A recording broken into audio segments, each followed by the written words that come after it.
No, you're all right.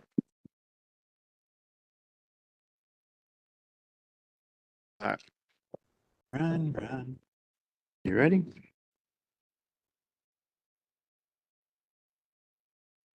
I'd like to call this meeting to order. A regular meeting of the Village Board on Monday, January 6th at 7 p.m. in the Germantown Village Hall Boardroom and also can be accessed via WebEx. This meeting has been given public notice in accordance with sections 19.83 and 19.84 of the Wisconsin statutes in such form that will apprise the general public and news media of subject matter that is intended for consideration and action.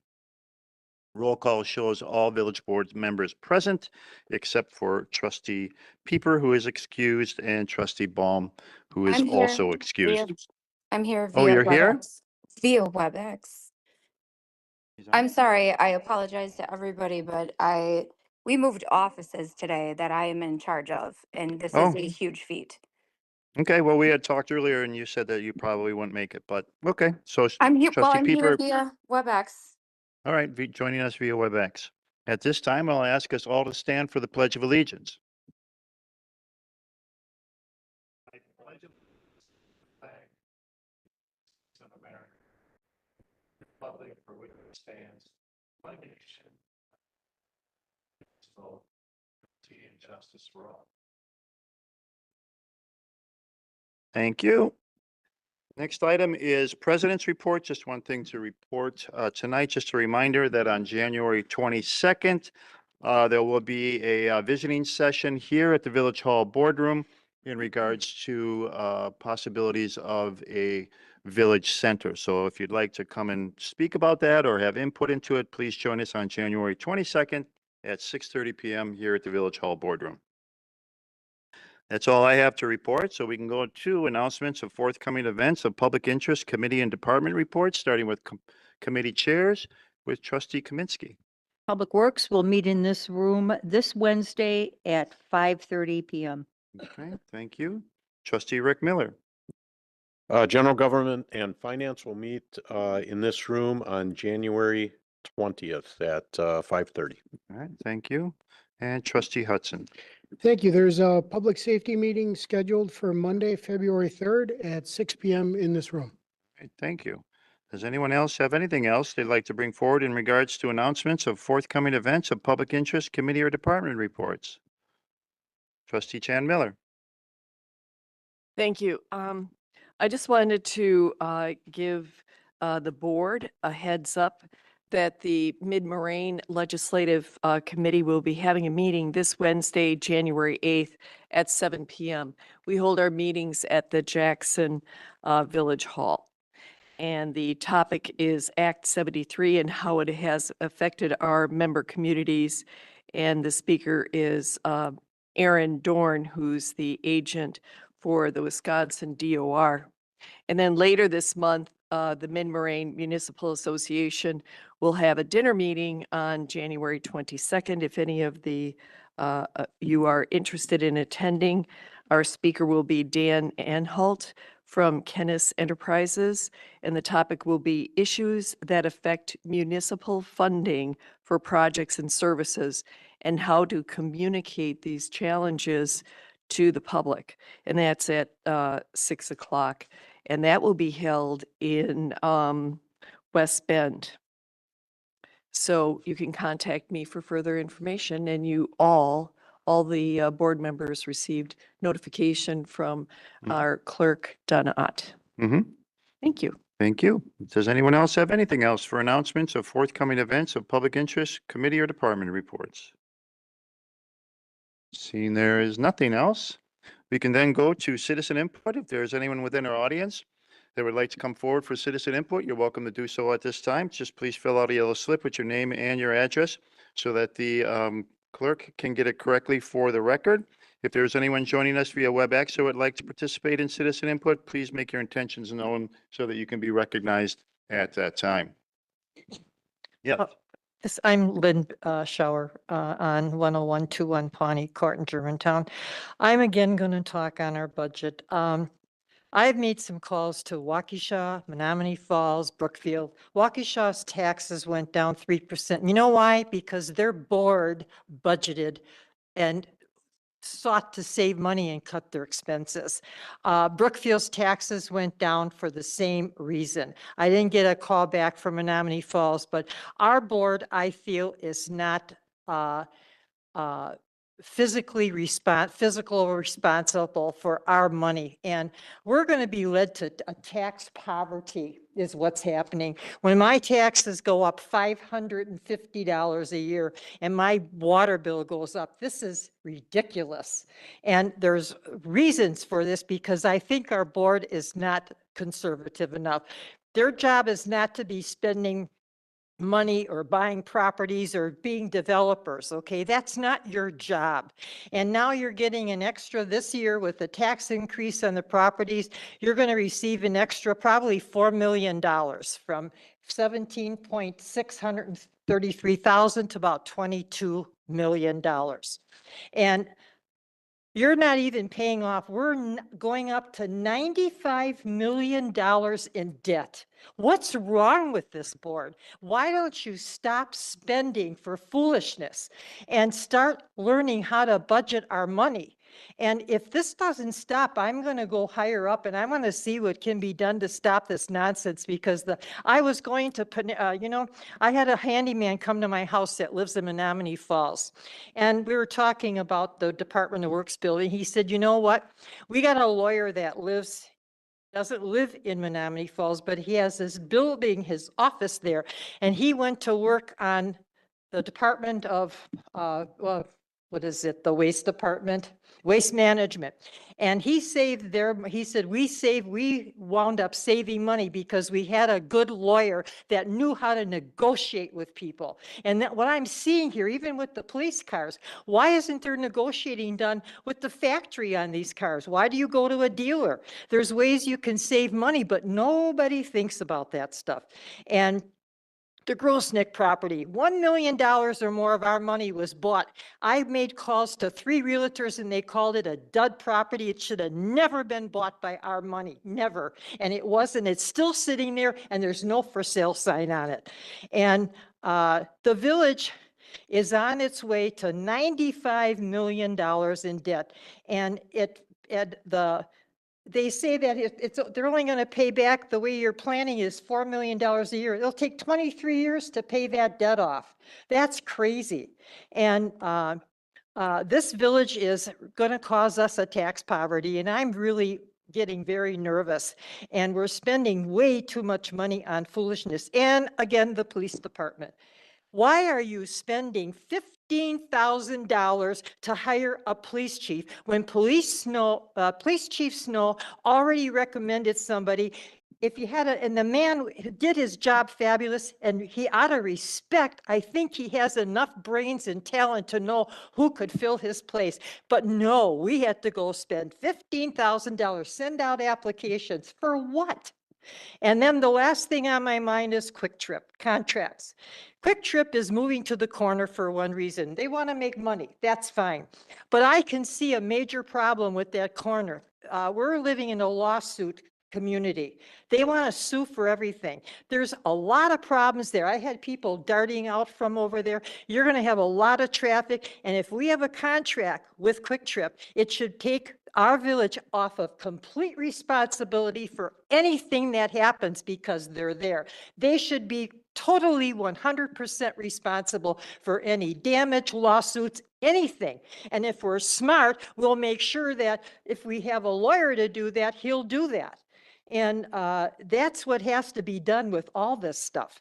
It's going to take people who are smart, who want to save money. And so I'm just saying, please start getting conservative and quit saying yes to everything. You just made pay raises. Did these people have reviews for these raises? And it's unbelievable. I like to go spend 20 grand on the roof on my house, but I can't do it this year because it's not in my budget. And that's how we should be looking at it. We need to save some money. So I'm just asking, I know you're sick of hearing about it, but I'm sick of paying the price with my high taxes. I won't be able to afford to live here in another couple of years. Thank you. Thank you for coming forward. Is there anyone else that wishes to come forward at this time for citizen input?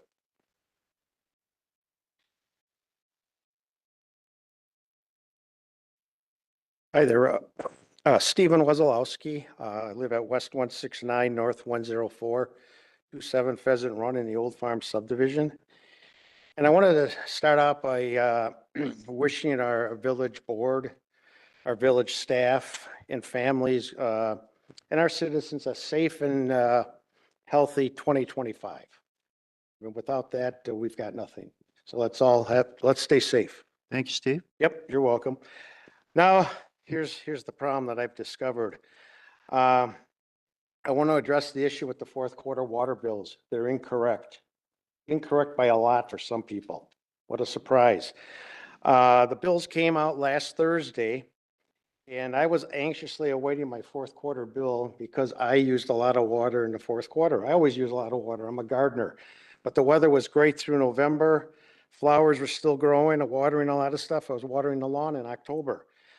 So I was waiting for that bill to come just to see how many gallons I used of water. The bill came and I opened it up, brought it tonight, and I looked at my consumption, I looked at my dollar amount, and right away I said, it's wrong. It's way too low. Way too low. So I sat down, ran some calculations, and I should know I'm on the Utility Advisory Committee. Right away I knew it was wrong. My bill is underestimated by $234. Yes, I owe the village $234 additional dollars. So right away, after I got that bill, I went to the village hall, went up to the water department again, and Mary was at the counter and told her I was here about the incorrect billing on the bill. Oh no, bills are all okay. There's no problem. I had to plead with her to look at my bill. She took the bill, did a few calculations, came back to the counter and just simply said, I'll let Matt know the bills are wrong. We gave everybody a summer credit for the fourth quarter. We don't give credits ever since the utility came into existence for water summer credits for the first and fourth quarter. Everybody got a credit for the fourth quarter. And mine led to a $234 misbilling that I owe, and I came forward to bring it to the attention of the village. So this is the issue I'm really struggling with tonight. The board can't talk about this issue tonight because it's not on the agenda. That's terrible. This should have been brought to the attention of every board member last Thursday when I found the problem. And I guess I have to ask, why is that? And my answer goes back to, after I informed the staff at the counter, I would have expected, she said she was going to go tell Matt. I would expect Matt to go tell Steve. He's the village administrator. Now, I'm just thinking out loud here. If he's the administrator, knows this right away on Thursday, shouldn't he email the village board to let the board know we got a problem with the fourth quarter bills again? We just got over this in 2022, a big problem. The place was wild here. You had a lot of people complaining. Everybody lost trust in the village. I've been comparing bills for people now. Majority are incorrect. Unless you used 3,000 or 4,000 gallons of water in the first and fourth quarter, your bill is going to be incorrect. By how much? I don't know. It's going to be all over the place. So I just can't believe that after this was all I brought this to people's attention. We're losing the revenue, and there's going to be confusion, anxiety, and distrust again among the ratepayers. I look at our administrator and I got to ask, there's just a lack of communication to the board members about serious issues. It hinders your ability to be on top of things, to make informed decisions. It just monitors effectively and doesn't lead to other issues throughout the departments and accountability. I'm really saddened by this, that you guys were not made aware of this ahead of time. I bet this is the first you're hearing about this issue. Maybe not, but if you are, unfortunately, you can't talk about it tonight. I guess what I'm asking is that now that we all know about this problem tonight, I'm asking the village board to call for a special meeting this week to say, how are we going to address this issue? What are you going to tell Steve to do to fix the problem? Get the word out to the customers. And we can't let this go for 2 more weeks to the next board meeting. People are talking already about it. The word's spreading about the village can't get bills right. I don't know. I don't know what caused the bill problem. One other issue I want to just point out real quickly on the bill, because I think it's important. I started looking at all the bills since we've got that Tyler Munis billing system. It must be a beaut. There's a column for account type, and I just noticed this on this last bill, but it goes back to every bill that's been generated by the new system. The account type on all my bills says metered single and multifamily / summer average. It's on every bill. So when I saw that after this bill came, I went back and did some calculations. All the other bills are correct. But however this program runs, it must be pulling the wrong file information that just says this is a metered single family usage. Shouldn't have the summer average. That should only be on the second and third quarter bills. So there's something wrong even there with the header inside the program. But I don't know how somebody runs this program. And then I was told by the individual in the department, says, well, just so you know, we're not rerunning the bills. I'm going, what are you kidding me? I owe you money. So thank you. I wish we got to get to the bottom of this. Thank you. Thank you for coming forward. Is there anyone else that wishes to come forward at this time for citizen input? Hi, my name's Pam Zach. I'm in Old Farm as well, N104 W16850 Thornapple Row. My concern too is with the water bills being incorrect again. My question and concern and with my neighbors when we talked about it was, if we are just paying what's on our statement and it's actually incorrect, are we going to be considered in the rears and behind in our water payment? And if so, if you're behind in your water payments, it can become possibly a lien against your property, which then therefore could end up being added as an escrow to your mortgage payment because you're delinquent in your water payments. So my concern is, to Steve's point, we need corrected statements and we need correct statements moving forward, because is Germantown going to be responsible and not be responsible and step up and say we aren't behind and we're not delinquent on our water payments? Because I'm paying what's on my statement, but I know it's wrong. I owe more, and so do most of my neighbors. And that's the concern of the people that have spoke in our area in Old Farm, is that we don't want to, what's the liability on us for us being delinquent on our water bill? Thank you. Thank you for coming forward. Is there anyone else that wishes to come forward at this time for citizen input?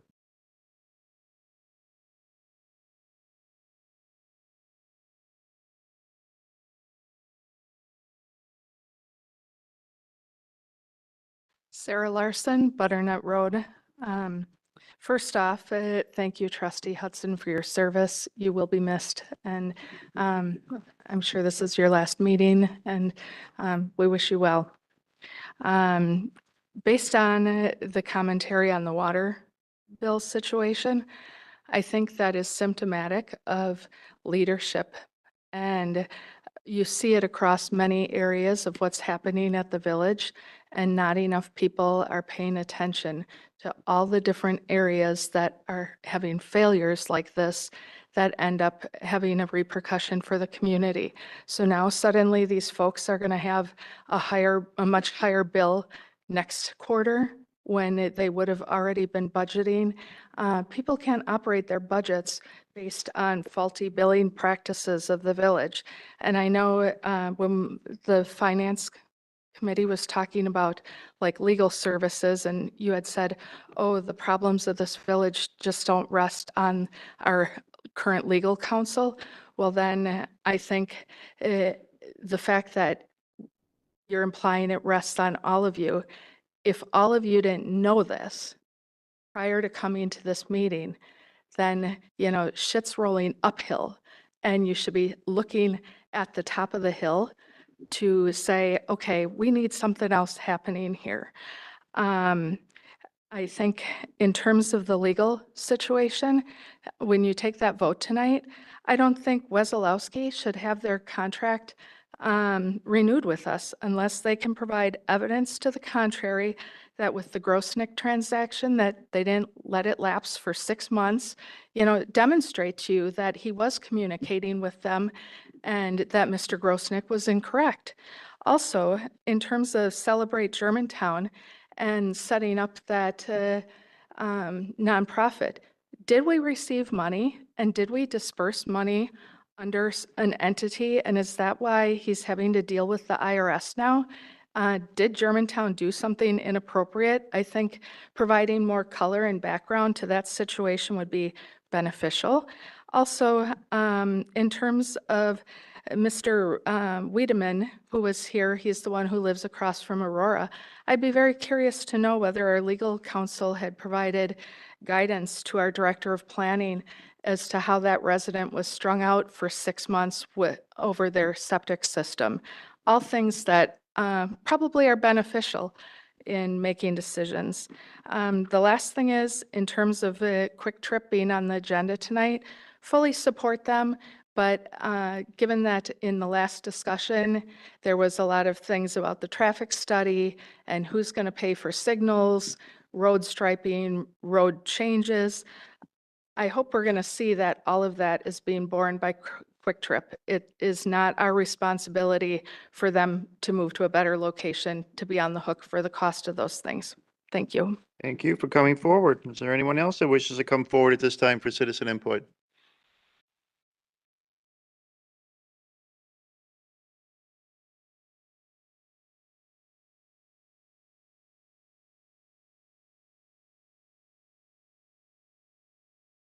Bob Soderberg, W144N9723, Elmwood Drive, Germantown, Wisconsin.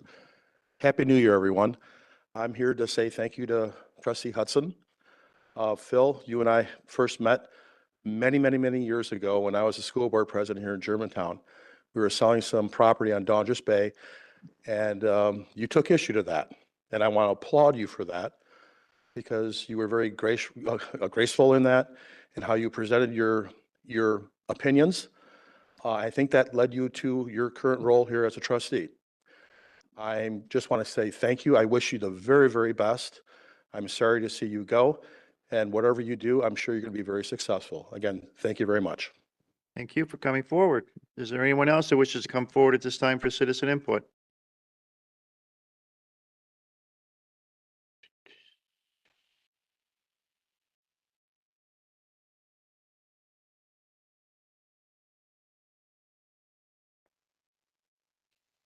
Melanie Smythe, N140W17938 Cedar Lane. I also want to thank Phil Hudson. I'm not in your district, but whenever I called or emailed, you did respond and we had some good chats, and I do appreciate that. Not all of the trustees that I've reached out to do that, so I certainly appreciate that, and good luck in the future in Colorado. Enjoy. We just recently got our tax bills, and I started to look into it a little bit closer, and I realized that on our website in Germantown, our tax history only goes up to 2018. So there's a bunch of missing information or incorrect information in that section. So if someone could please take a look at that. I know you're about to redo the website, so maybe that will get rectified then. I also took the time to contact the assessor. I wish I had done it earlier, but oh well, that's my fault. I did review the information with them, and it turns out that there are several things that are wrong. So I would strongly encourage all of you or anyone listening, watching, to do the same thing, because you could be saving yourselves some money, less taxes.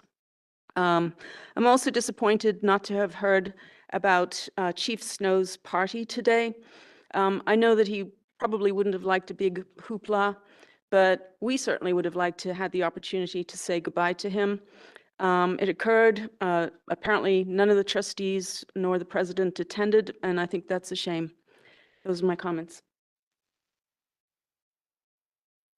Thank you for coming forward. Anyone else wishing to come forward at this time?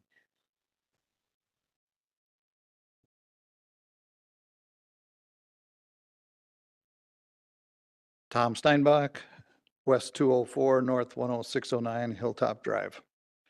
I'm here to comment on the proposed noise disturbances ordinance 9.07. First off, I want to thank you for going into the review of this ordinance. It's been long overdue. Noise issues have been discussed at this village board level for years, and this really has needed to be reviewed. So I thank you for getting into that.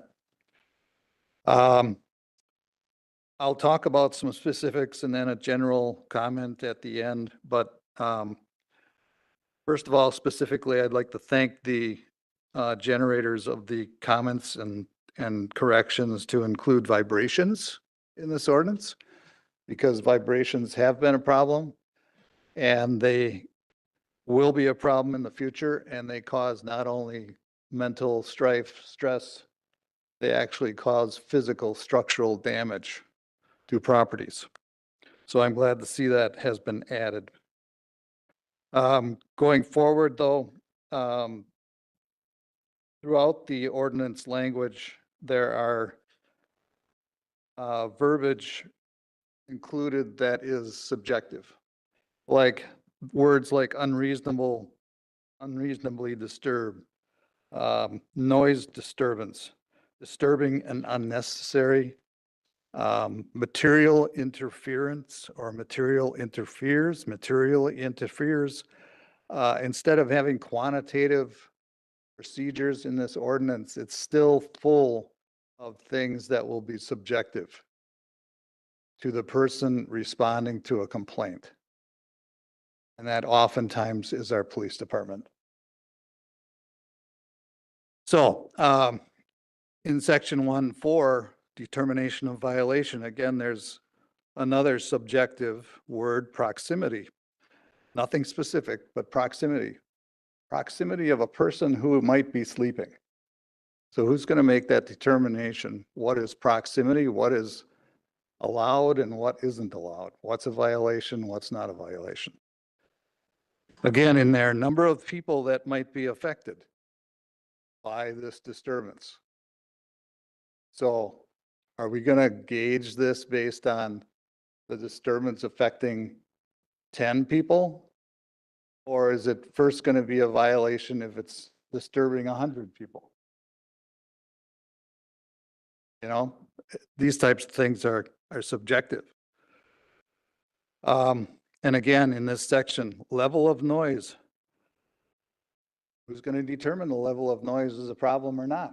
Because there's nothing quantitative about this ordinance.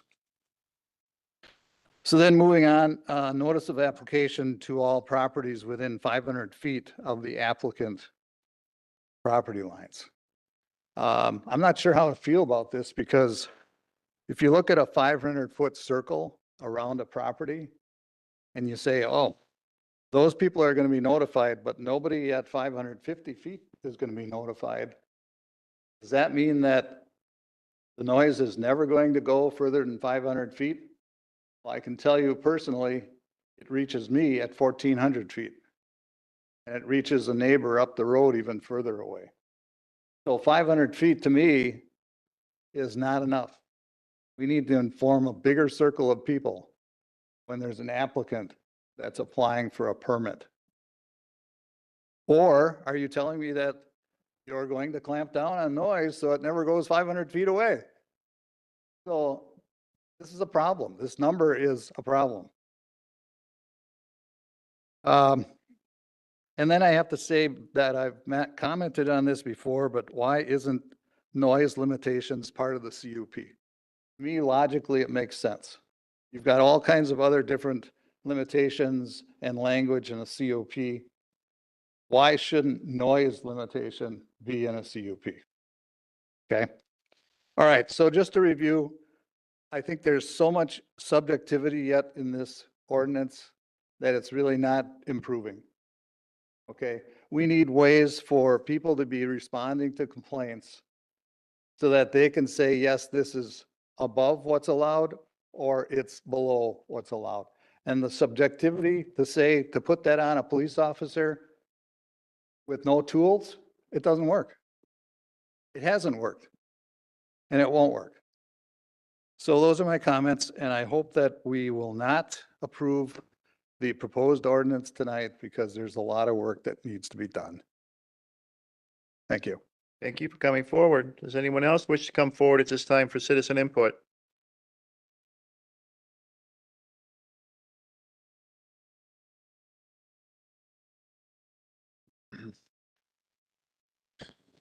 Good evening, Scott Heffley, W159 and 10514 Old Farm Road, Germantown. Thank you, Trustee Hudson, for all your years of service to the village. You're one of the good guys, and we could always count on you to look out village first and my personal interest second. And you're one of the few people I know that feel that way, so I really appreciate that. Even though you're not my trustee, I'm in a different district, and maybe I can't afford to live in your neighborhood, so, you know. But that's okay. Things happen. There's a couple points were made. I was going to make more points, but I want to just be brief with my time. First of all, like Steve Weslowski, I sit on the Utility Advisory Committee, and I can't believe that these errors are happened. It's just ridiculous. In case anyone forgets, I got a pretty good memory. It took a year to get only 5,500 customers on the utility billing system through Tyler Munis. It took an entire year. You get accounting systems that you put in corporations, and some of you guys have worked in those corporations. You get a whole accounting system up and running in months. We had a whole year just for the utility billing part, and now we're having errors. I can't even believe that. As another member of the Utility Advisory Commission, that is beyond unacceptable. It is stupid, and we want answers. And there better not be liens on anyone's house, or there's going to be hell to pay in this village. Not just an Old Farm, every community. All of us that got an 88% increase in water. Now you can't even get the bills right? I mean, that's a failure. I'm sorry. That's called a financial failure. People would be fired in the private industry if that happened. Fired. They would be. Okay? I'm also on another commission, Economic Development. We have a meeting tomorrow. And I know Trustee Peeper's listening in, which is good. She's the chairwoman of that committee. We were supposed to have one thing on the docket. I asked for some clarification on some of the projects we have working on, apparently in closed session for all of them, but I want some information on that. There was no packet provided to the commission for tomorrow, okay? I'm in the know. I think most people would agree I know what's going on in this village. What about my other commission members that maybe don't have the time or spend the time like I do to try to be involved and know what's going on? That would be fair to them to have anything presented tomorrow, presented to them ahead of time. I am really getting sick of showing up to meetings and getting a handout or getting a presentation with some PowerPoint slides with no information provided to anyone before the meeting. How are we supposed to be prepared? How are we supposed to be good commissioners and ask the correct questions in that if the information is not even presented? You know, that's ridiculous. A utility advisor, we always have the information ahead of time, always. So let's start being more consistent and not just getting half-assed on things, because that's the way it looks like for me. The last thing I'll bring up, I'll forget about my other comments. My challenge to you that I made last year remains. I want you to see if you can cut capital budgeting by $500,000 this year. You borrow $3 to $3.5 million. You've done it for decades. Bring it down $500,000. Show the community that you care about actually reducing, you know, wants versus needs. Okay, make a metrics of wants versus needs. Prioritize. And then I brought us up at another meeting, and you know what I heard from one member of village staff? Well, what, you don't want us to borrow for police squads? Did I ever say that? That's a ridiculous comment from a stupid person. You don't say that. Of course I want public safety. I voted for the referendum. I'm wearing a hat that says canine. All right? I support public safety. Always have, always will. All right? But that's not the truth. The truth is we need to get back to basics. We need to budget. We need to stop spending money that we don't have. We just don't throw it on the next generation. We're paying off $3 or $4 million a year. We're taking on $3 or $4 million a year. It's like ongoing zombie debt. It goes on. Every year you pay off $4 million. Every year you add $4 million more. You'll never be out of debt ever. And now we're adding to it. Now we're at $95 million. But hey, guess what? We got reassessed. So now you can raise your magic number to $300 million you can borrow. Isn't that great? Let's just keep going and going and going. You have $125 million in capital budgets on a 5-year plan that Matt Mortwick put together. And if you do the 125 million, don't know if you will, what's 125 times almost 100? 225. We are on an unsustainable path. Thank you. Thank you for coming forward. Is there anyone else that wishes to come forward at this time for citizen input?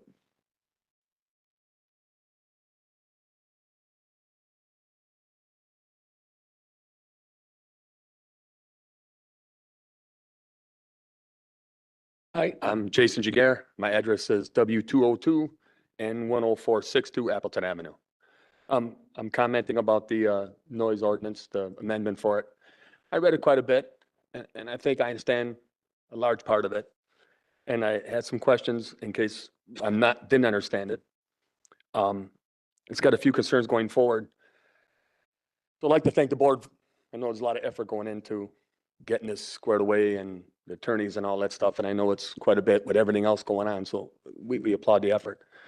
But so during the application process, who determines what's accurate during that process? It states that the application must be accompanied by a scaled drawing or a map showing the location of speakers, television, performance locations. There's all kinds of stuff. Who's responsible for ensuring that's correct from band to band and from week to week and year to year? Secondly, it also says under the purpose of entertainment permit that it's the policy of the village to regulate the outdoor entertainment within the village to balance these competing interests.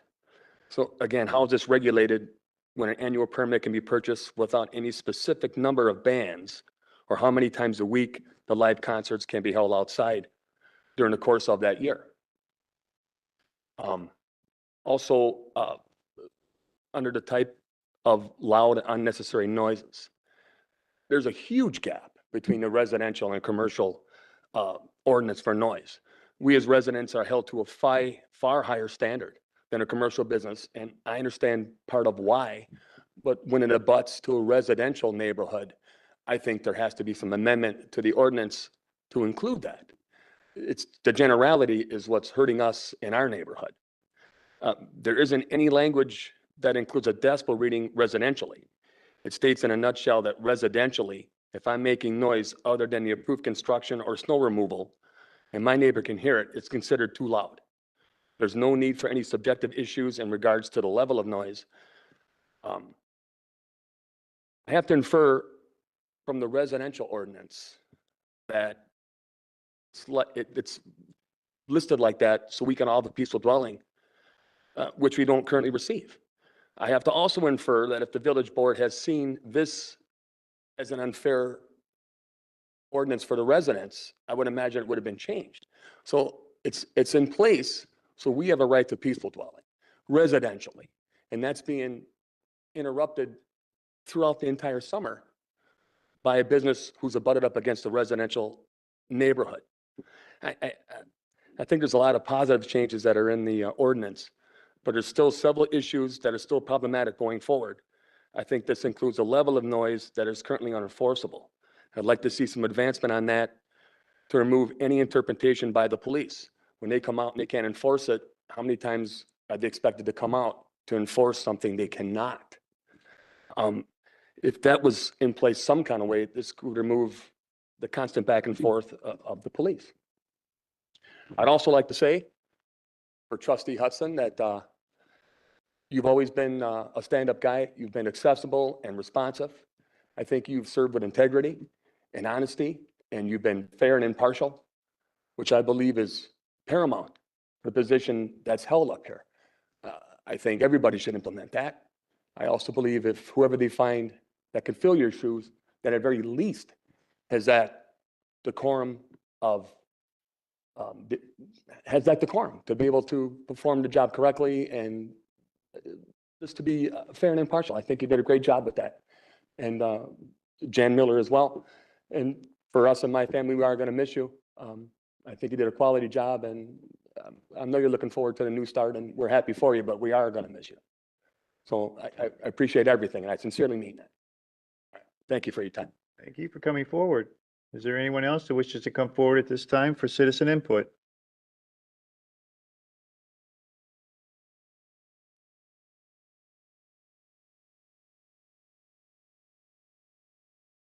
Good evening. My name is Lily Bathiel. I'm resident of Winsong Circle in Germantown. Good evening, Village President. Good evening, staff. Good evening, trustees. I would like to take this opportunity tonight to express my appreciation for Trustee Hudson for all your work on behalf of District 4. Thank you for your dedication, your perseverance, and your devotion in your efforts to uphold the quality of life for all your constituents in the village. It goes without saying that what you do sometimes is a thankless job. Additionally, I'd like to say that alongside a dedicated trustee is an understanding and supportive wife. So for that, I thank Mrs. Hudson. So in gratitude for your service, Trustee Hudson, all the best on your next endeavor. Thank you. Thank you for coming forward. Is there anyone else that wishes to come forward for citizen input?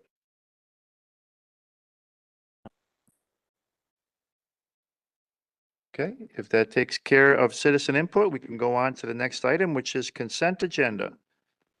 Motion to be in order?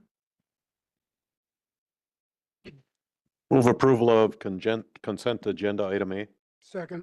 Motion made and seconded. Any discussion on the motion to approve? Trustee Chan Miller. Thank you. I'd just like to make a comment. I'd like to thank Donna Ott and her staff for updating the comments to include exactly what was discussed by each of the citizen input people that come up and actually give us some comments and at least a general area, if it's the budget or taxes or so. Thank you very much for updating that. It's greatly appreciated. That was, I just keep up the great work. Thank you. Further discussion on a motion to approve? No further discussion? All those in favor, please say aye. Aye. Opposed? None opposed? Motion carries. Takes us to unfinished business. Unfinished business, item A, Jeff Osgood, agent for Quick Trip Inc. and Ben Venue Properties, property owner located at North 112 West 18741, Mequon Road, former PNC Bank. Quick Trip Convenience Store relocation from W188 North 10963 Maple Road, a rezoning from B3 to B5 and conditional use permit applications. To give us some more information background on this unfinished business item, we'll turn the meeting over to our associate planner, Mr. Yankee.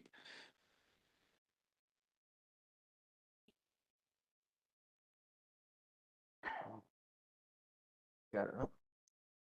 Computer isn't plugged in, sorry.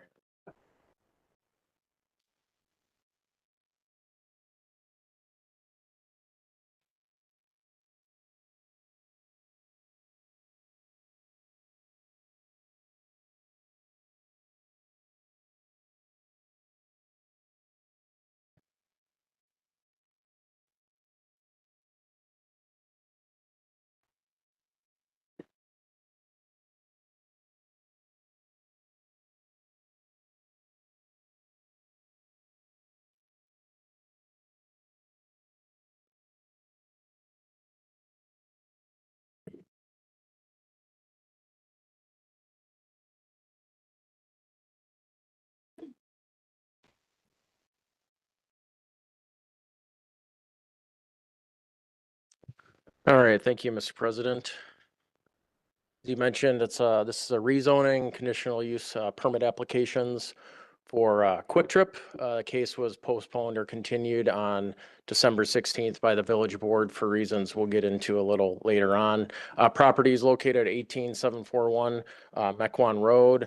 As I mentioned, Quick Trip is looking to relocate their current facility with an upgrade to a creation of a new facility, but a relocation of their current convenience store across the road to the south to the site on the screen, including a demo of the existing structure and construction of a new convenience store and petroleum service station.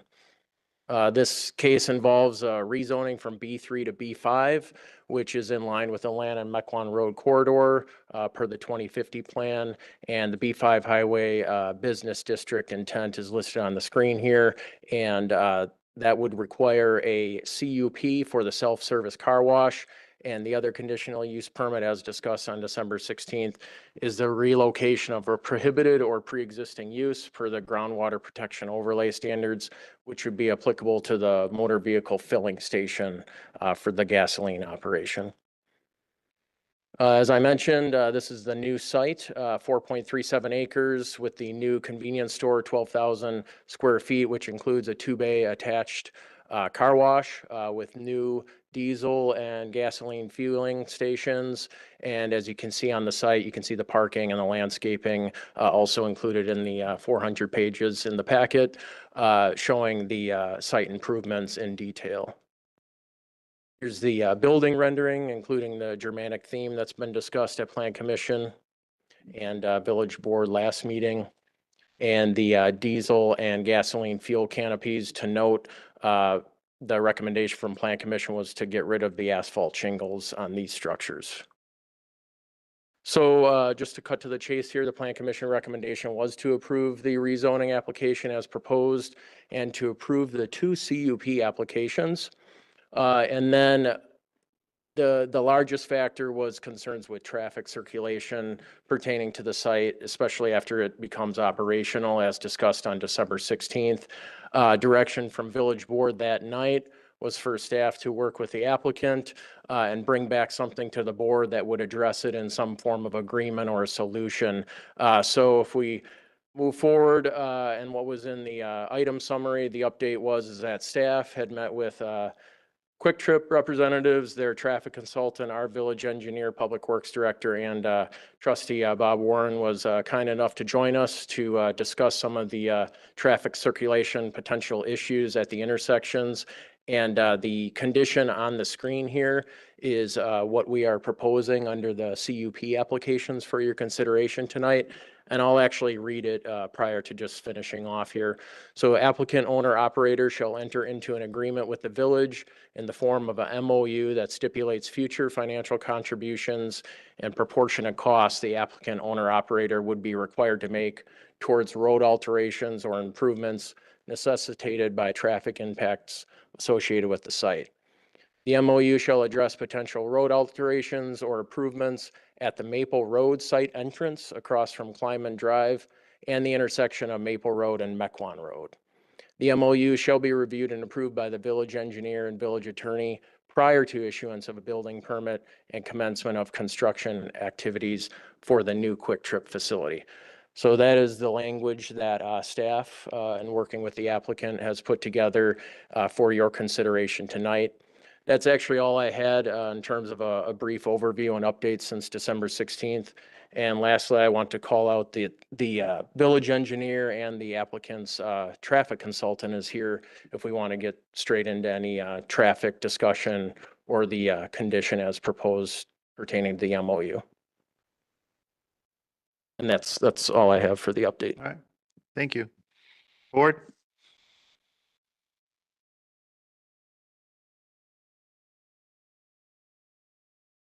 Trustee Warren? So as you may remember, I raised these concerns at the last village Board board. discussion, can we make a motion, please? Make a motion to approve the, what do we got on board here? This MOU, which is part of this conditional use permit. Yeah, it'd be this condition would be added to the 2 conditional use permits. So your motion would be to approve the rezoning and the conditional use permit? Yes, that's correct. Okay, motion made and seconded. Discussion, Trustee Warren? So I just wanted to emphasize that I had some concerns during our last village board meeting, which prompted the December 16th meeting with Quick Trip and the TADDY, village engineer, village administrator. And after sitting through that and talking about the concerns, this is what came out of that meeting. And I am satisfied that all the concerns I had in the previous meeting have been addressed. Okay, thank you. Further discussion? Trustee Cutts? I see part of the conditional approval mentions the intersection of Maple Road and Mequon Road. And the traffic study did say that traffic signals are warranted at that intersection due to high number of crashes in 12-month period. It notes northbound and southbound traffic on Maple frequently did not stop at stop signs when traveling through the intersection. And says it's correctable with traffic signal controls, and the recommendation is to install them. Is that included in any of this, or that would be a future thing? That would be an analysis that would be conducted in terms of this MOU, but given that specific question, I would want either our village engineer and or the traffic consultant representing Quick Trip to maybe talk on the traffic impact analysis, if you wouldn't mind, in terms of that intersection and what was recommended. And then if we have any questions for the village engineer, we can turn to him. I am John Beaverth with Traffic Analysis and Design. We did the traffic study for this development. And yes, you are correct from a traffic warrant standpoint. In other words, in order to install traffic signals, the volumes and crashes have to be high enough to meet certain standards to justify installation of those signals. Based on current traffic conditions, traffic signals are currently warranted at that intersection. So the next question is, well, how does that get done? Who pays for it? And the MOU would be designed to be a mechanism to figure out what percentage will Quick Trip pay for those signals versus the village payment for those signals. So the thought is that once the development opens up 2 or 3 months after it's open, we do traffic counts there to determine where that traffic is coming to and from, how much of that traffic is utilizing the Mequon Road with Maple Road intersection, and that percentage of traffic then would be allocated towards Quick Trip's contribution for those signals. Thank you. Clarification on that comment. Wasn't it recommended, and didn't we discuss last time that traffic signals were warranted for that intersection even prior to Quick Trip coming into that area? Yes, that's correct. Okay. So either way, your recommendation was that traffic signals were required, and with Quick Trip, there's additional traffic coming in through there, but that recommendation was standing before this came forward for this development. That is correct, yes. Right, thank you. Yep. Trustee Hudson. Could you please go over the formula to decide the financial contribution once again, please? Sure. So traffic signals are based on 2 parts. First part is actually crash data, which currently meets crash data warrants for signals. The other part is the traffic volume entering the intersection. So currently the volume is high enough to justify signals. The question is, when Quick Trip comes in, Quick Trip will be adding traffic to that intersection. Now, obviously, with the existing Quick Trip there now, there is traffic traveling through that intersection to get to the existing Quick Trip. With them relocating closer to this intersection, it would add more traffic to the Mequon Maple intersection. So thank you, that helps, but not all visits to Quick Trip would be additive, correct? So. Correct. So what we do is we have traffic counts at that intersection before Quick Trip is built. Obviously, we have that data.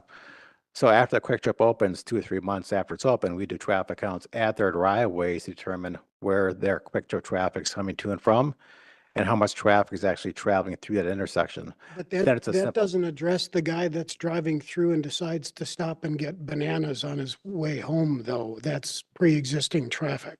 So that's not really representative, correct?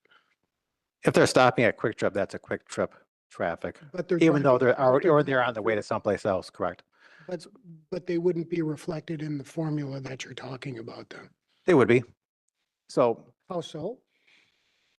the existing count that we did for the traffic study, we know how much traffic is traveling through that intersection from 6 a.m. to 7 p.m. Mm-hmm. When Quick Trip comes in, we'll do that same count over again, and there's a delta between those two. And we also do counts at the Quick Trip driveways to determine where that traffic is coming to and from and how much Quick Trip traffic is actually traveling through that intersection. So that's a third delta. So that difference, so to speak, whether it's 5%, 10%, 20%, that'll be Quick Trip's cost for the installation of those signals. Granted, like you said, there's currently traffic there now that goes to Quick Trip that's in the existing data, which is true. But Quick Trip is expanding their site, going from 10 pumps to 22 pumps and expanding the store size. So in theory, they're generating more traffic with a much larger store and a larger capture area. So it's not necessarily a 1-to-1 ratio. Right. And are we going to put any numbers in in this MOU, or are we going to leave this, I would say, subjective language? Do you mind addressing that, Mr. Driscoll? It's not Or really a Brian? subjective language. The language would be designed to reflect basically that calculation that was just described. We might not be able to put a specific percentage on it today because we don't know what that new volume is going to be, but the calculation will be spelled out within the agreement so that we know after we do that second traffic count, how we're then going to allocate the cost for the signal. I am so happy on my last day that you and I get to argue about the word subjective. Always happy to. Thank you. Further discussion? Trustee Jan Miller? Are we going to hear from Kevin?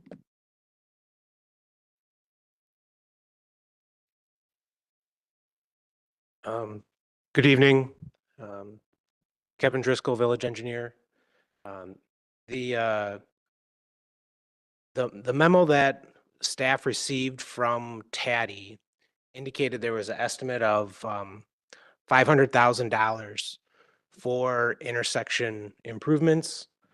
And currently, the calculation was 5% would be attributed to the Quick Trip. So that's the current basis for what we have going forward in the MOU. So just to be clear, 5%, the estimate was $500,000 Approximately, yep. approximately. And depending on when this gets going, it could go higher based on cost. And Quick Trip's responsibility is only 5%. That's currently what's been documented, yes, and then there would be further evaluation. Is this only for one intersection? Or That's one intersection, yep. TADI had completed a study in 2020, and this was one of 24 intersections in the municipality that were identified for potential safety improvements. Kevin, you said 2020.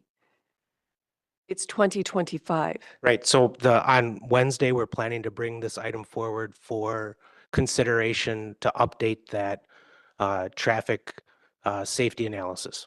Well, we shouldn't even be looking at this if we don't have current information. Because if I don't want to spend $500,000 and only get 5% from Quick Trip. That intersection has been very busy. It's right off the expressway. We just updated Maple and Mequon. And now you're looking at Maple and, well, We updated Maple and Lannon. Maple Lannon is what was done. And we added a turn lane for the current Quick Trip. I don't know what that cost. And now there could be congestion, I'm going to say on Maple and I call it Old Mequon Road, which would be on the north end of their property. This is a great location. They're going to be seen better. The location is going to draw people in. It's a marketing corner.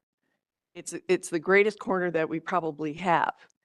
And to say that you're not going to have any incremental difference in the traffic, to me, is ridiculous. I don't like this subjective stuff. You already know it's $500,000. Why aren't we talking real numbers? What is real numbers by? $500,000. Yeah. And what percent? What percent? If we don't have the data, then we can't.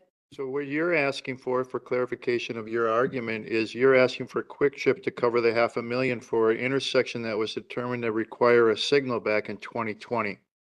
Yes. That's what you're asking for? To be clear? To be clear, yes. I think that's, excuse me, I think that's the benefit of them. Please. I'm sorry. So that I think we have to start somewhere. We know that it's $500,000. That's one intersection. It's a recommendation for an intersection that was back and through the traffic studies for 2020. So now you're asking, and I'm just trying to clarify your argument. Sure. So your argument is based on something that was determined back in 2020, because Quick Trip is now moving into that area where the intersection is, they should be paying for the full value of that intersection improvement if we choose to do it. Because there's 10 others that were recognized, or 5 others, or whatever it was, at that same time. That we Okay, that may was have done some of those already or not. Well, that was 2020. If you really want to do a TADI, then get it updated so that everybody's safe. Why would we build something that's 5 years old, information that's 5 years old? I There are- understand there's- your argument, but if I was sitting on the Quick Trip side, my argument would be, you already know you're going to put a traffic light on there. Why should I pay for it all? That would be a reasonable argument, being that we've already targeted for a traffic light before they even came into that area. But the village hasn't done that. No, we And haven't you chosen can't, to yet. can you explain to me which of the 10 locations already got the lights or got the improvements? Village staff would be able to say that more than I would. So thank you. Exactly which ones. Right. So that 2020 study, what came from that was the recommendation for the Highway Safety Improvement Program grant for Lannon and Maple. So that was the one intersection that was completed based on that study. And so that was one of 10, and now there's 9 others. There's hidden. two dozen intersections identified in that study. Okay. So there's 23 left. Is that what you're saying? Right. So what we're looking at doing is getting an updated version of that study from John and his group to help us identify future priorities for programming work as we move forward. Okay, but I think that information is really important for this development. How can we make a MOU based subjectively? I'm not in favor of making MOUs with just random numbers. How do we budget for this? That would be my question, Kevin. How do we budget for the MOU? I can maybe help out. You with you this. need to, Mike. I can maybe help out with that question a bit. First of all, the board hasn't decided whether or not to put traffic control, a light up at that intersection. That would be the first step in the process. They're like, as the village engineer and the representative from TADI indicated, there's 24 total intersections, 23 left that haven't been addressed. And what the village engineer is suggesting is they're going to go to the Public Works and Highway Committee on Wednesday and start the process of prioritizing those intersections. Out of those 23, which are the most important, that need to be done first, which need to be done later, which can wait until we have, funding and time available to do those. So at that point, we would begin to budget for those high priority items, and that's something that would come before the board. And just to clarify, what this MOU would do is, and I'll try to refrain from using the word subjective or objective, but it would have a formula in it that where you would plug in numbers, and on one part of the formula, you would have the existing numbers of traffic counts that are going through that intersection. And on the other end of the formula, you'd have what those traffic counts look like after Quick Trip is established on the north side of Lannon Road. And in between those two numbers, there's going to be a difference. There'll be a difference in the number of vehicles that are going through that intersection before Quick Trip moves, and a number of vehicles that are going through that intersection after Quick Trip moves. The allocation of costs for traffic control signal going up on Mequon and Maple would be allocated out based on how much of that delta, how much of that increase comes after Quick Trip goes into their location. So it's a mathematical formula that's based on real numbers. That is a policy decision for the board as to whether or not that is a fair way to allocate those costs. But it's a mathematical formula that's based on hard numbers. And how we budget for it and when we budget for it would be another policy decision that would be the purview of this board. Well, I'm concerned about the safety in that area because it is very congested. It's an industrial park right north of there. And if you haven't driven there lately, you need to go through there during rush hour. What is the cost of the TADI and who pays for the TADI in 2025? The cost of the study for the village of the 24 intersections in the village that's coming up on Wednesday, that's approximately $15,000. And then the cost for the analysis of this specific intersection with the counts in the future is something we would work through in the MOU. Sure. I can address one thing regarding the safety analysis. The benefit of that is really determined, obviously, where the safety dollars should be allocated, but the bigger benefit is which of those intersections will qualify for federal funding. And FHWA allows that funding to be at 90%, so they would fund 90% of the cost of those improvements, and the village would pick up 10%. So the purpose of that is really determine which intersections will qualify for that federal funding, and then how successful can the village be at attaining those funding for those improvements. So your purpose is to do the TADI of all the intersections, and this just happens to fall in with the group. Correct. It's just a coincidence, right? A coinkydink. Because it was there before, Correct, right. part of the 24. So it's still, I just, So just to give you some background, FHWA looks at the past 5 years of crash data. When the study was done in 2020, it was relatively low on the list. It would not qualify for federal funding. When we look at it now in 2025, we did our crash analysis for the study. Crashes were up, which means that now it could qualify for federal funding. 2020, the crashes were up. 2020, the crashes were low. That's why it's ranked number 23 at 25 intersections. Now, if we studied it 5 years later, when we did this study for Quick Trip, we know those crashes were up. The question is, how much were they up compared to last time, and do they meet federal standards for funding? And that's what we have to evaluate as part of the safety study. The goal would be to get it funded by FHWA, Absolutely. so that's the goal. Yeah. Trustee Hudson, Aye. second by Very kind, thank you. I apologize, I was not here on December 16th, so I probably have a couple of questions that are somewhat remedial. When in 2020 was the traffic study done, please? The safety study, which is Yeah. different than the Quick Trip study. Oh, Kevin, I don't have the exact details. Open on my machine. Let me look it up. Yeah.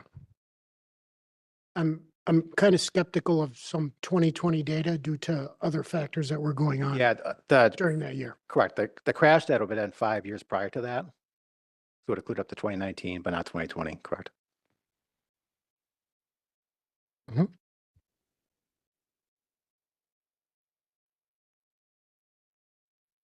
And then the second question I have is, would this include one of those 60-foot high signs? Because it's within X feet of the highway, or are we not going to do that, please? No, they'd be 10 feet high. Thank you. Appreciate that.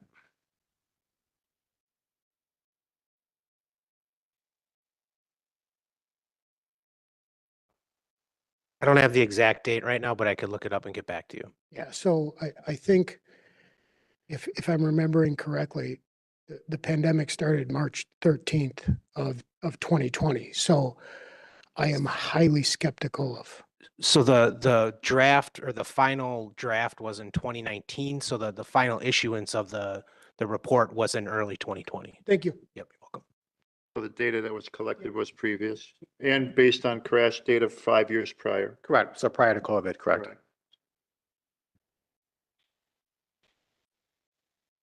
Trustee Warren, second bite. Kevin, what was this 5% you were talking about? Is that part of the MOU? I think I missed something. Following the meeting, there was a memo that was transmitted that indicated the estimate and then the estimate of probable construction cost. And then there was also the percentage of traffic attributed to Quick Trip that was estimated, and that was the 5%. So that's estimated. I mean, why are we throwing that out when the understanding is we're going to use the delta to come up with that percentage? What if it's higher? What if it's lower? You know? Yeah, using the delta is appropriate. Right. So just for estimating purposes, we're saying 5%, knowing that this could go up or down based upon the analytical traffic counts that we do. Correct. Yep, and this would be brought back to Public Works Highways Committee for programming it into the budget. All right. In the event we would move forward with the safety improvements at this intersection, depending on how it gets prioritized in this updated study. All right. Thank you. Welcome. Further discussion. Trustee Kaminsky. I don't think of any fairer way to do this than what they are doing. Let's get our new traffic study. How long does that take? 6 to 8 weeks. Just for the safety study, safety analysis? Yeah, 6 to 8 weeks. So then we'll have a new update for all these intersections. We'll know exactly what's happening there, traffic count wise. Let them get settled in. 6 months, a year from now, we redo it and we figure out what the correct percentage is. I mean, to me, it's just black and white. And I do not think there's a fair way to do this. I don't even want to hear the word 5% because I don't think we can base anything on what you discovered in 2019, 2020. So I would just take that off the table, but it's not in there. It's not in this when you read the MOU. So I think this is perfectly appropriate the way it's written, and I totally support it. Further discussion. Trustee Jan Miller, do you have your hand up? Second bite. So the question I asked that I don't believe was answered, where does let's just say we go through everything, get the delta, get all the information. The cost is $500,000, right? We keep throwing that around. That was stated, $500,000 for one of the intersections, correct? Yes. Good. Where does the money come from? What account? First, you have to decide if it's going to be done. When the last time that the study was performed, this intersection was 23 of 25 in importance. So it ranked 23rd out of the 25 intersections that were listed. The next study will show if it's going to move up or down, but probably up based on some of the reports that we know in regards to accidents and percentage of accidents there, but it may only move up to 21 or 20 or 19. But that means that there is 1 through 18 intersections that are considered a higher priority to require some sort of signalization ahead of that intersection. So then it becomes this board's job to decide which of those 1 through 18 or 19, if this one happens to be 19, do we want to do? And that's when you get into the budgeting of it and where those funds come from. And if you're going out for grants, much like the LRIP grant that we just received for some of the Rockfield Road improvements that we're going to be doing, and we'll be looking at that time. But your argument is based on we've already decided to do it. We haven't. it hasn't been brought forward nor budgeted for because it's 23rd of 25. We're looking at all of them, and then a prioritization from that discussion of the updated study would then be done, going through the Public Works Committee. Yeah, I understand what you're saying, but the reality is, this is a very busy intersection now. It's nothing like what it was in 2014. It is an expressway exit. The overpass was widened, improved, and Quick Trip is going to have a bigger presence. The traffic will increase. And so I'm theorizing that it will move up in the chain. So I'm concerned about if we don't get a grant, how do we budget for this? So Is it would on your- any of our budgeting things or streets or any improvements? So Except to for go- the Go back to 23. your original, so based on what your concern is, you are then forwarding the position that this cost, whatever it is and whenever it happens, should be fully borne by Quick Trip? Yeah, I think the majority, yes, should be. Even though it was chosen as an intersection before they were there as one that would require a signalization 23rd think- out of the 25 that were looked at.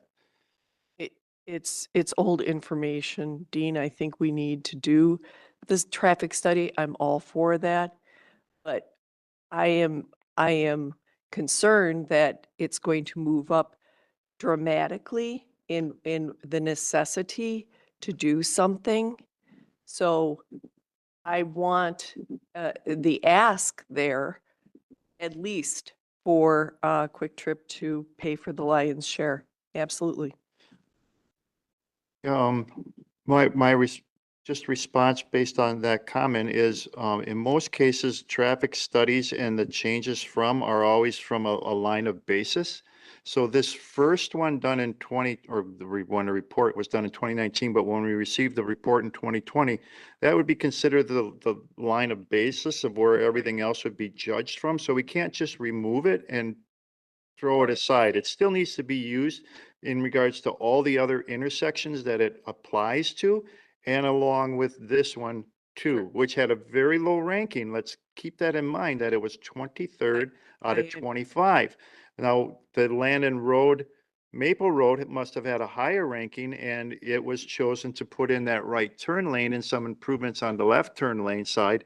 And I wouldn't put that solely on Quick Trip, because that is a strong cut through from Appleton Avenue to Landon Road. A lot of people use that access to get from quickly over to Appleton Avenue, from that Landon Road to get over to the commercial area of Menards and so on and so forth. So those improvements weren't made just for Quick Trip's benefit.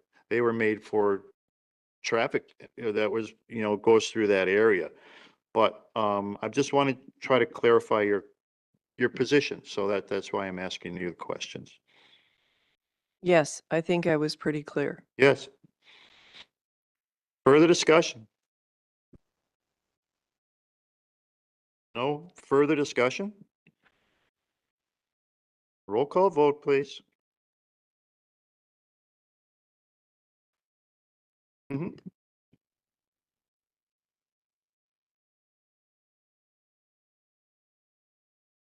Thank you. Trustee Warren, Aye. Trustee Ketz, Aye. Trustee Jan Miller, No. Trustee Hudson, Nay. Trustee Rick Miller, Aye. Trustee Kaminsky, Trustee Pieper. Aye. Village President Walter.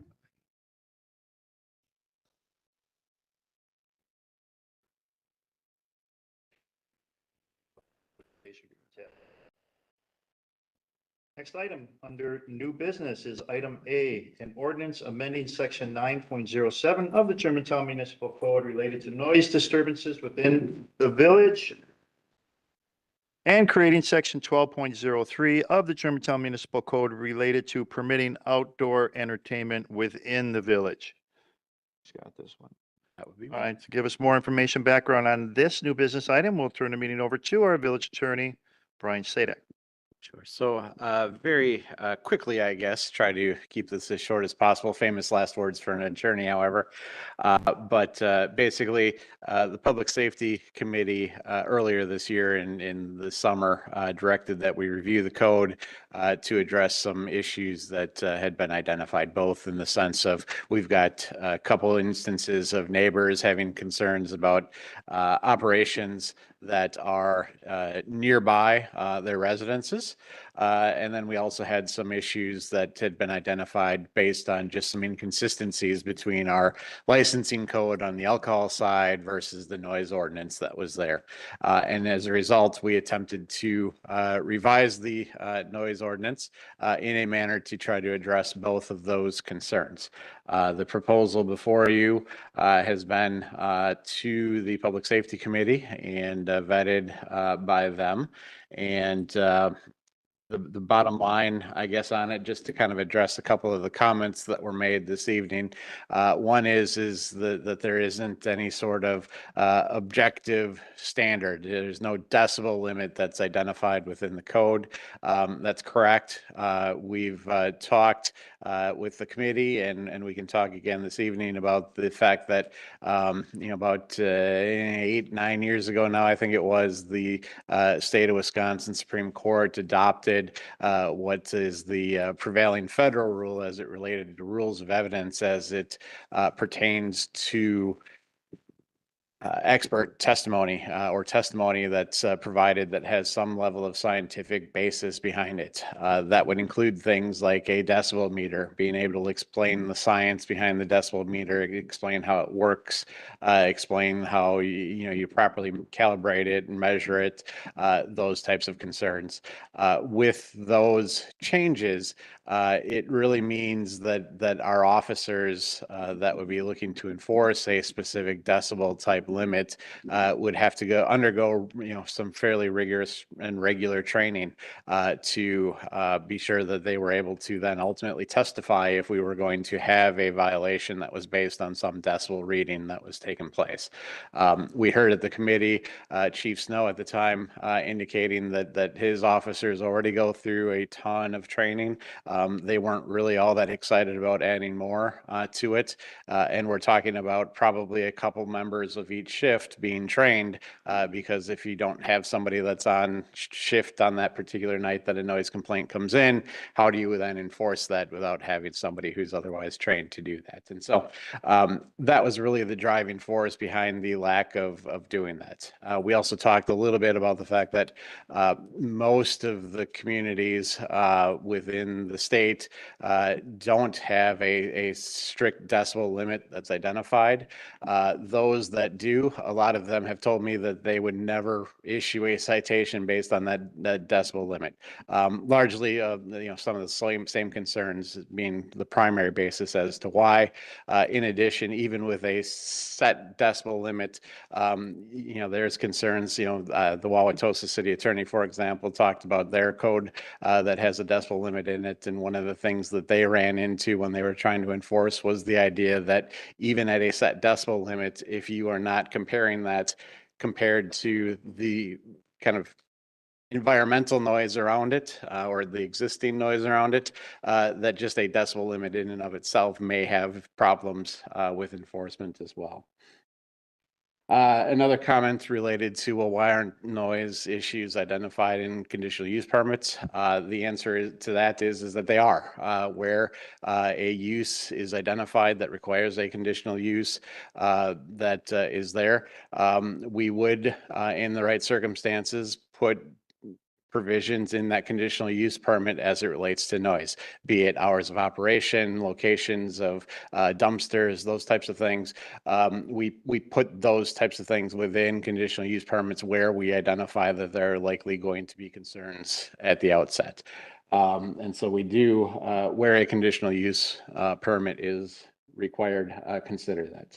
There was also the comments about how within the proposed code, kind of businesses and residential property owners are treated differently.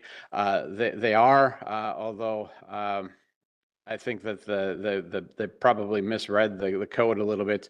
The code itself, where it talks about prohibited noises, commercial operations actually have a shorter time period to operate under the existing code than just a residential property owner would have. In addition, we do within the code, within the zoning code, have some additional regulations that apply that would be a little bit more stringent, primarily within our manufacturing zones, M1, M2 zones, where we do have specific decibel limits identified.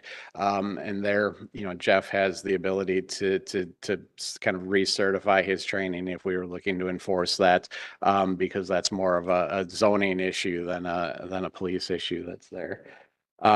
So that's kind of the main issues I think that had been identified. And with that, certainly happy to answer any questions or.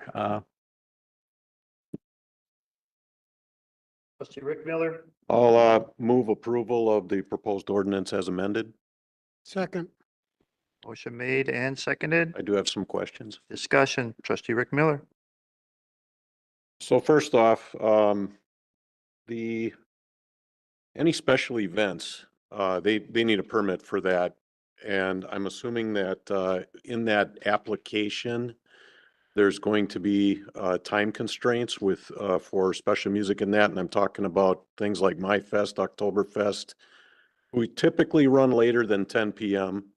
on a couple nights. So is that how that's going to be handled since that was struck from it? Correct. The general noise ordinances do otherwise accept anybody that's operating under an outdoor entertainment license that's been granted by the village board. As part of that application process, you're absolutely correct. There would be a consideration of any of those concerns, hours of operation, locations of speakers, anything that you could potentially identify that you might want to regulate as part of the issuing of that permit would be fair game as part of that. Okay. Some of the construction items that are on here, I'm very happy about it because I haven't needed to set an alarm for 3 years. Because 6 a.m. the construction starts at Renwood North. So adding it to 7 a.m. is great for me, and 8 a.m. on the weekends. I'm very happy about that. But anyway, the current construction, I'm assuming that that's again going to be part of the building permit and the hours of operation are in there. But we have current permits out right now, and those are going to change. And the time frames are going to change on those. Correct. Like certainly any of the permits for Renwood North, for example, don't currently have any hours of operation. It's just based on the current code that's in place. And so upon effectiveness of this code, those hours of operations would need to change as part of that. Okay. All right. That was all my questions. Thank you. Further discussion. Trustee Warren. So other than wordsmithing, how is this really different than what we had? Yeah, you switched a few hours here and there, types of equipment, but at the end of the day, it comes down to the officer with his trained ear, doesn't it? I know we went through the whole exercise. We can't apply decibel limits, and I get that, but what is this doing for you now that it wasn't doing for you before? Sure. It does two things that we don't do now. First is obviously as it relates to outdoor actual noise, which has been kind of the number one complaint that we've received in terms of noise issues over the last period of time.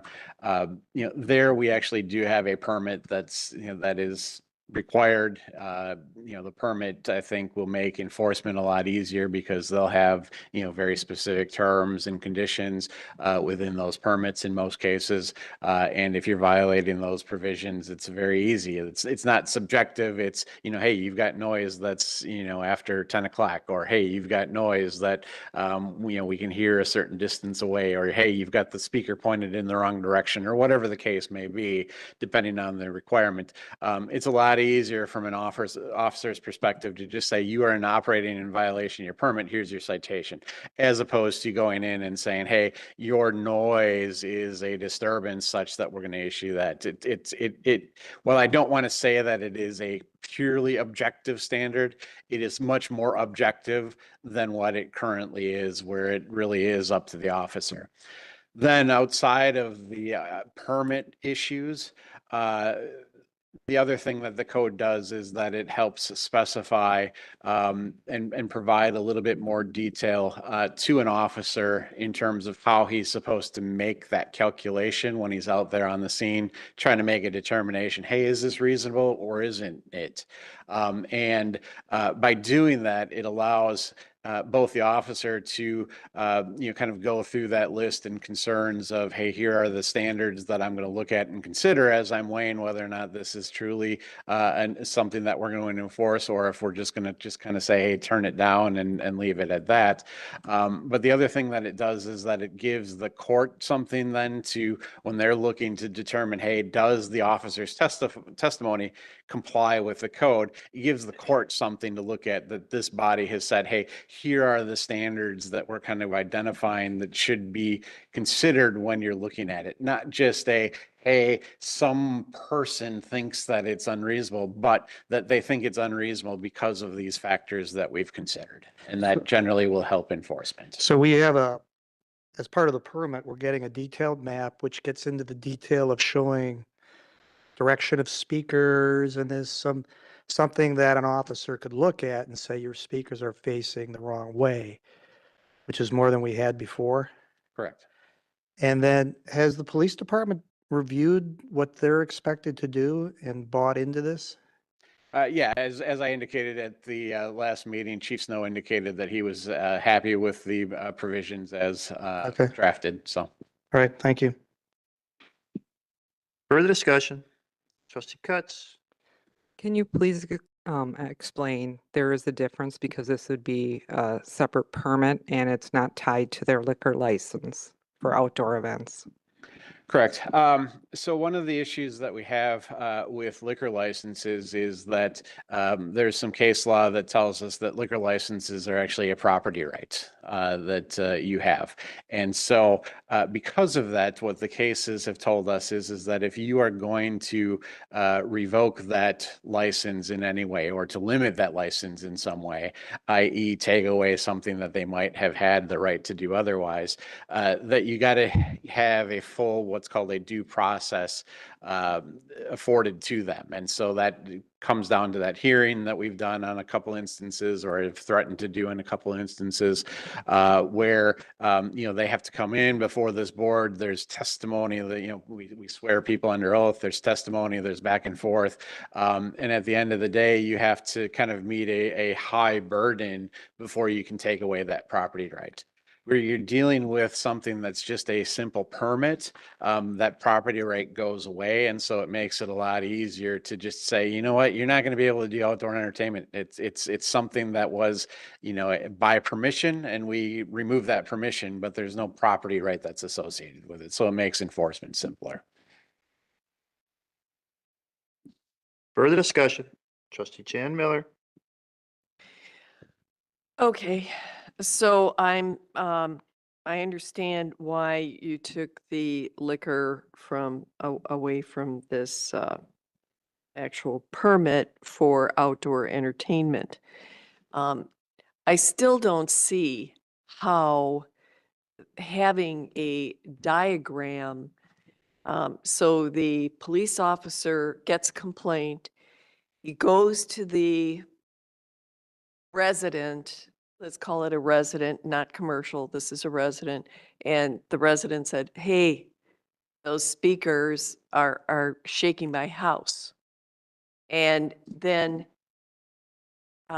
it's their right to be in a quiet area and feel safe. And if they're being blasted, then why, it's what they want.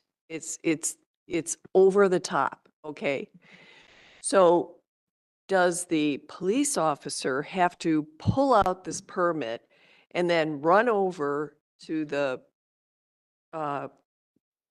park or whatever it is with the entertainment, and then start looking at each individual speaker and make sure that it's in the right place? What are we talking about here? No, that's why we've retained mostly kind of the existing language as well. That officer who goes out there and maybe everything is otherwise in compliance with what the permit otherwise says. It's within the hours of operation that are supposed to be there. The physical characteristics have all been complied with. There aren't any issues with the permit itself. But the officer goes out and still says, you know what? This is ridiculously loud. This is clearly a violation. They still have the right under the code because we've kept the standard noise complaint ordinance process within place to issue a citation just based on the virtue of, hey, you have a violation that is, you're being too loud. So they have kind of both options. Okay. In a lot of cases, it may be easier to just say, hey, you're operating after hours or you're operating without, this or the other thing. That's an easier thing for them to prove at court than to say, hey, the noise was unreasonable. Right. But in a truly unreasonable circumstance, they still have that ability to issue the citation based on that reasonable standard. Okay. So let's use your example. The noise is unreasonable, which is supposed to be music, but it's like too much. So they go over to the entertainment and they said, Mr. Owner, you're out of compliance because you have a permit, but you're too loud according to your neighbor. It only has to be one person.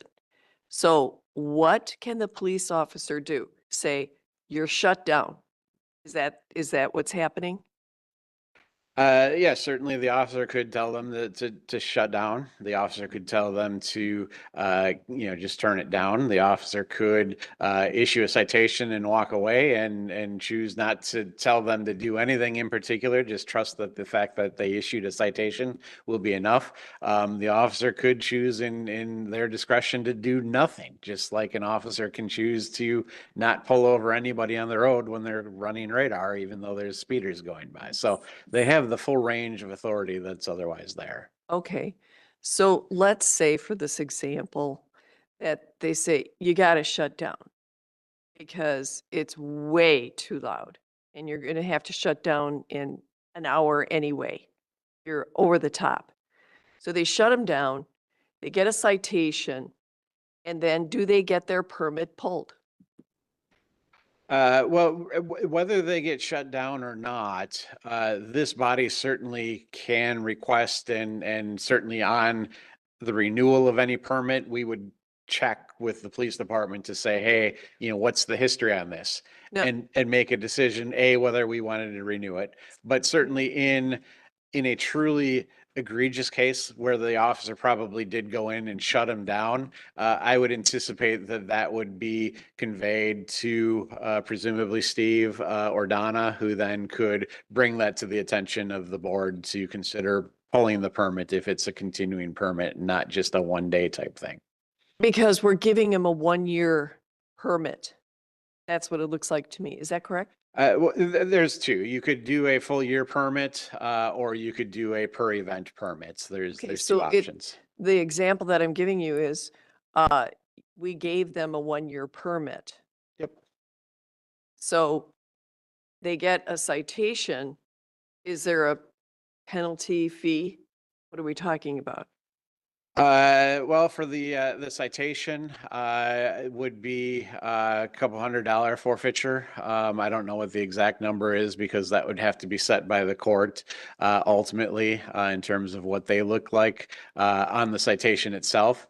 If we didn't do a citation, but instead wanted to go to circuit court where we would plead a violation of the code ordinance, we could impose up to the $5,000 per day of violation. So, we could, depending on the circumstances, choose to enforce it either with a citation, which is the easy way, or to do a circuit court action, which would get us more of a monetary penalty. But in either case, that I would think would trigger a review by this body, because the information would be conveyed to, again, Steve or Donna to say, hey, there was this incident that took place. You should be aware of it. And this body then could choose to revoke that year-long permit if it desired. So only one citation and we could take the permit away. That's what you just said. Yeah, certainly. I mean, depending on the circumstances, yeah.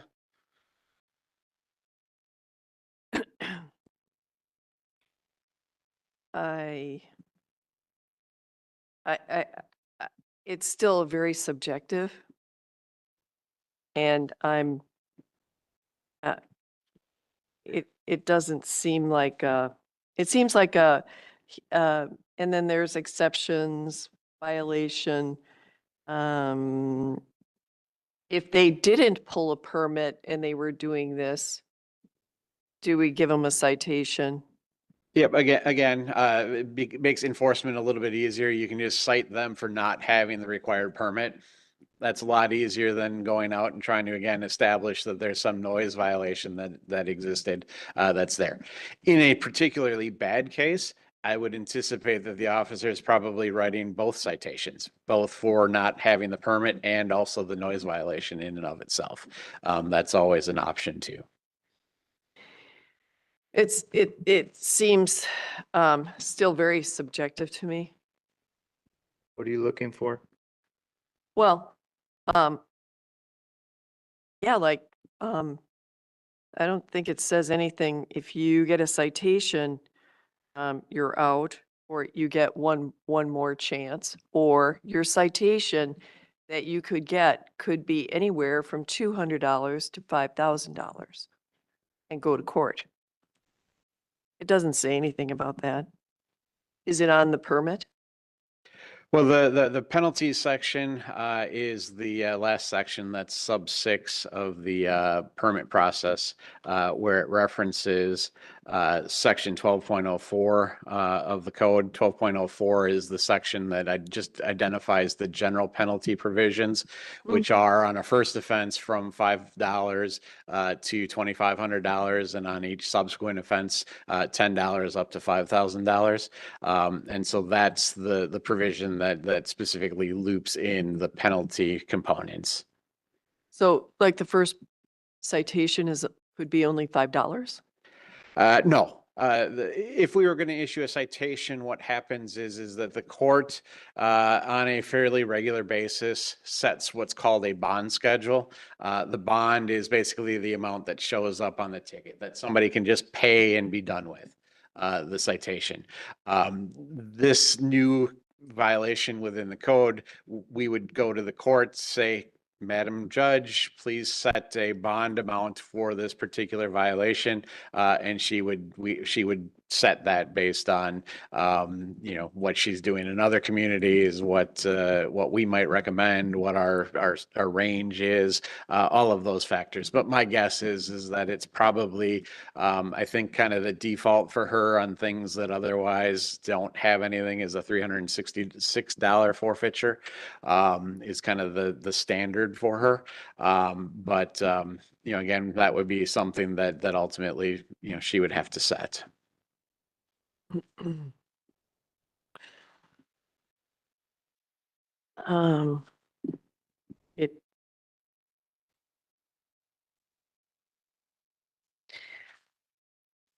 Further discussion?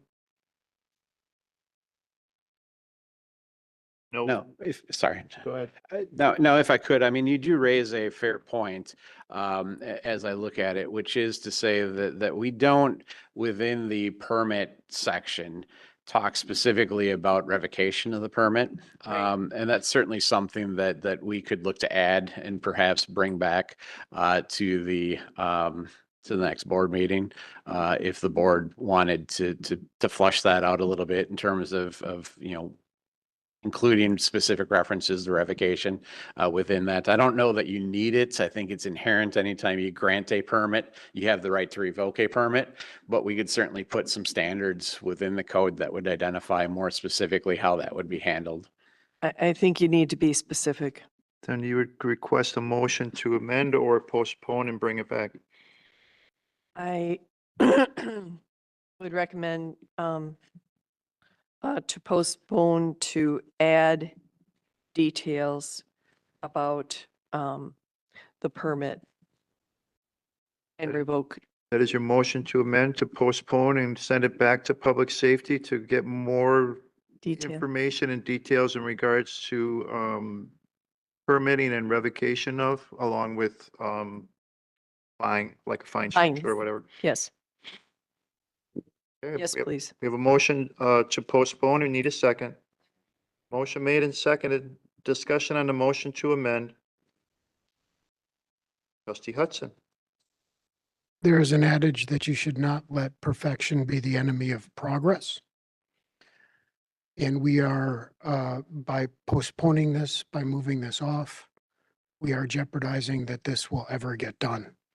I would just like to throw that notion to people that are out there now. Thank you. Further discussion on a motion to postpone. Send back to public safety. Certainly, to Trustee Hudson's point, that is an option as well. We could adopt in the current form and then just direct me to come back with language, a second amendment to add that language as well. That would work as well. Trustee Miller, do you want to go through with your motion, or Yes. want to try to work it so that it is included in what we're looking at to approve tonight? I would like to get it done right once, right? That's my point. So you're sticking with your motion to postpone? Yes. Okay, for clarity. All those in favor, I'm sorry, further discussion on a motion to amend. All those in favor, please say aye. Aye. Aye. Opposed? Aye. Opposed, raise your hands. Motion, These are opposed hands, correct? correct. Thank you. Motion fails. Back to the motion. Further discussion. No further discussion? Roll call vote, please. Trustee Warren, Aye. trustee Cutts, Yay. trustee Jan Miller, Nay. trustee Phil Hudson. Aye. Trustee Rick Miller. Aye. Trustee Kaminsky. Trustee Pieper. No.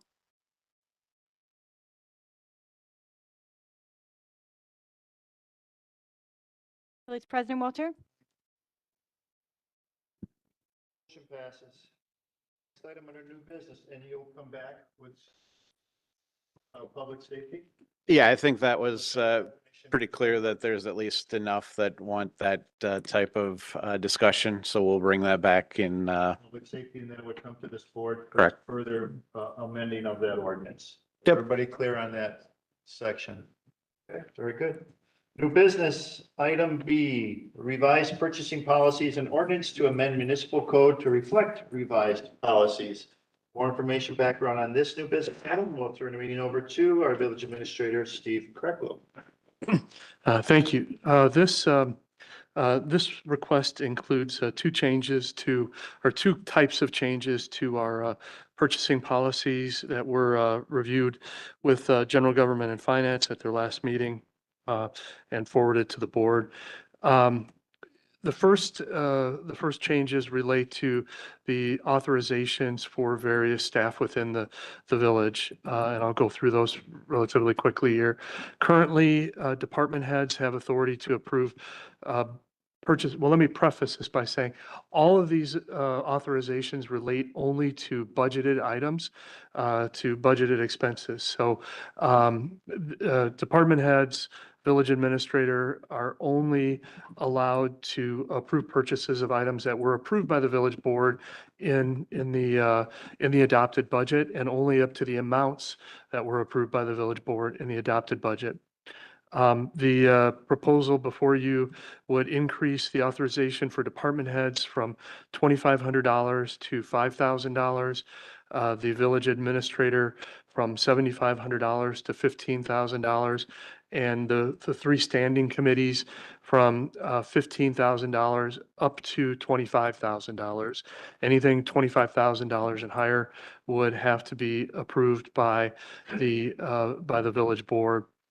The policy also puts in place stronger requirements regarding competitive processes for purchasing. So whereas there are informal guidelines that are in place now, this would put in more firm requirements that would require staff to acquire quotes for smaller dollar items and go through formal RFP processes for larger dollar items. So I think from that perspective, it's working to ensure that that we're trying to get the lowest cost possible for purchases using taxpayer dollars. Finally, I guess I would note that did at the request of the General Government and Finance Committee, just check what some of our neighboring communities have for authorizations.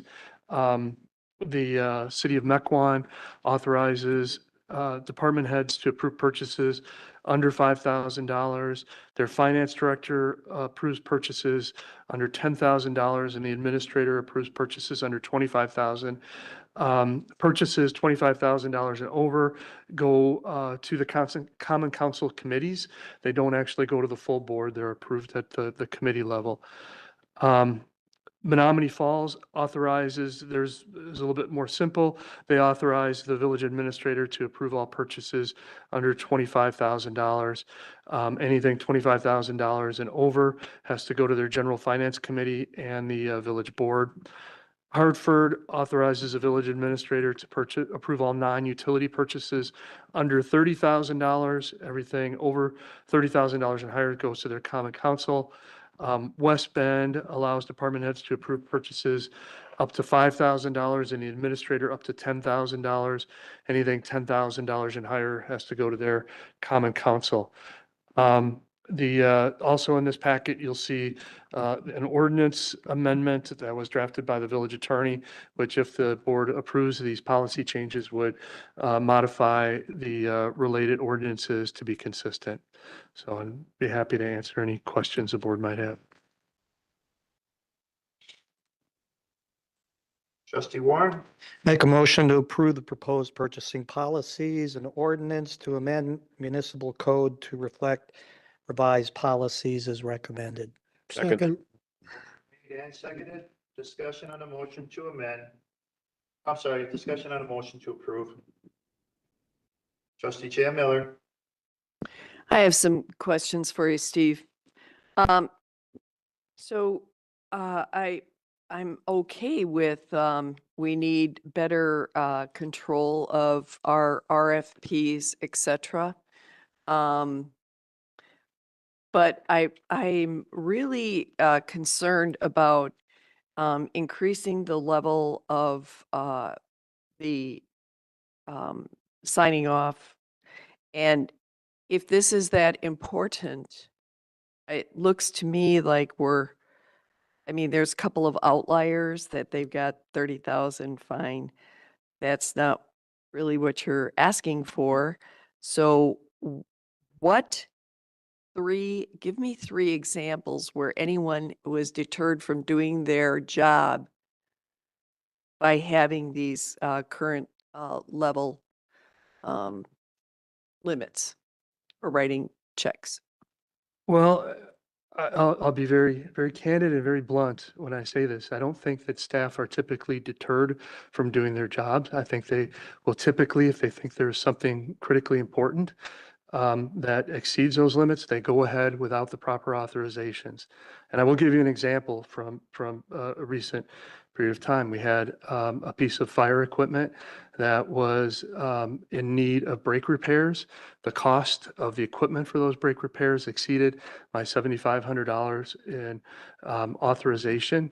The staff went ahead, purchased the equipment to repair the brakes and get the equipment, get the ambulance back into service as quickly as possible without the proper authorizations. And that is something we want to try to avoid. So by doing this and acknowledging the fact that sometimes these things exceed the current dollar limitations, that we're going to do a better job of complying with we're going to adjust we're recommending adjusting the policies and the limitations to dollar amounts that we think will work better and improve compliance, improve auditability, and I think improve internal controls. Okay, that's way of looking at. I mean, they always come back and tell us what they did. And they still would. You would still Yeah. continue to get the reports. GGF gets reports on all contracts, Sure. all purchase orders that are signed. We would continue to provide those to GGF on a monthly basis. We still you get accounts payable reports that come out on a weekly basis, and you would still get those. Okay, so I don't see it as a big problem. I'm not talking to all the managers, obviously. I think that for me, why increase these limits when it's like a one-off? And we just hired, or we're going to be hiring, an asset manager. And maybe we can work out statistics. Are we deterring or impeding any of our people from doing their job if we don't increase this? And we can compare to other municipalities. I guess that's fine. But I'm trying to help steer the boat into not spending so much. And it's like giving them an extra credit card. I just think that the planning that they're doing right now is really good, and we hardly ever have an example of this I think that you've come up with one. another way that this actually helps to control spending is, if you'll notice in the policies, and we're trying to get staff to increase the rate in which they're entering requisitions and contracts into the system beforehand. Because as you mentioned, staff right now is at times, just to try to get things done, they're not getting things into the system, and they're moving forward and seeking approvals retroactively. So by modifying this so that those approvals can take place more efficiently, and we don't have to wait a month for the next committee meeting and then another 2 weeks for the next board meeting, and have that 6-week period of time in between, the staff, we can require the staff to go ahead and enter these items into the financial system beforehand. And the financial system does a budget check, so that there's controls that don't allow staff to create requisitions, to create purchase orders, to create contracts unless there's adequate budgetary authority. If they do that outside of the system, then those controls aren't as effective as they could be. It sounds like you have a problem with people putting in their procurement, Save one. requests into the system. That's what you're really talking about. I don't have a problem with upholding policy for entering procurement, but I don't understand why you would have to increase the amount. I think I've tried to explain it the best that I can, so. Okay, so I think the procurement policy is okay, but let's just see how it goes. Make sure that everybody's entering in the information. The discussion. Trustee Kaminsky. We talked about this at length at GGF last month. And of course, Trustee Miller was a dissenting vote, but we all understand where the administrator is coming from, that this gives us more control, not less control, because nobody's going to be doing coloring outside the lines essentially when something's a little bit more than what they should be spending. We don't spend anything ever that's not in the approved budget. That's number one, which sometimes a lot of people don't seem to understand. We never spend anything that's not in the budget. This allows us to make sure that we're controlling that expenditure and that nothing can ever get passed, either your department head or ultimately Steve, because all these expenditures are approved. So to me, this makes total sense. My question was, after looking at the surrounding communities, is this the right amount of money? And it does appear to be. So I have no problem with this, and I'm going to support it. Trustee Cutts. I appreciate that you're tightening up controls. My concern, though, is from the example you used, if they're getting parts that fall or they're over the 7,500 and they're going and getting them without your permission now, you're just raising the amount that it could happen to. So I have concerns with that. If they're not in compliance now, how more money is going to automatically make them in compliance. So it's just a statement. Further discussion on the motion to approve revised purchasing policies.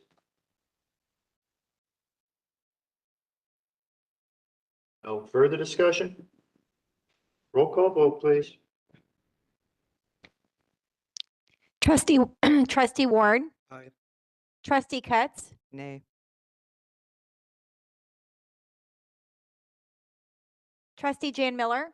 Nay. Trustee Hudson. Aye. I'm sorry, did you say aye? Yes, I did. Thank you. Trustee Rick Miller. Aye. Trustee Kaminsky. Trustee Pieper.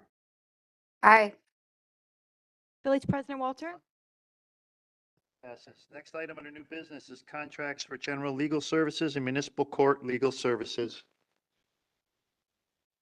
Village Administrator. Thank you. So at the direction of the village board, staff went through an RFP process for legal services over the course of this past fall. We developed a draft RFP that we reviewed the General Government and Finance Committee in September. We got feedback from that committee and incorporated it into a final version that we released. We sent out the RFP directly to 11 law firms and posted it on the League of Municipalities classified section as well as the village website. We received 5 proposals back, and we had a review panel of village staff that reviewed those proposals, including the village clerk, the finance director, community development director, public works director, and myself. And we rated those proposals based on the criteria of experience and background, general legal services, municipal court experience, hourly rates and cost for general legal services, hourly rates and cost for municipal court, and then overall qualifications of the staff. We then scored those items and came up with a kind of a split decision. The panel recommended and is recommending to the board that the general legal services agreement be awarded to our current firm, Wazalowski et al., and the municipal court services be awarded to Houseman Find. And there were several reasons for that. One, I think the qualifications and the background of both staff, we felt were very solid in their respective areas.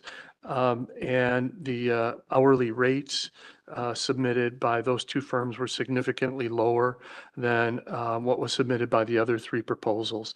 And just as a example here, the average hourly rate submitted by our current firm was $198.50 per hour. The rate for a houseman find was $205 per hour. The rates for the other three firms were $260 an hour, $279 an hour, and $280 an hour. So significant cost difference.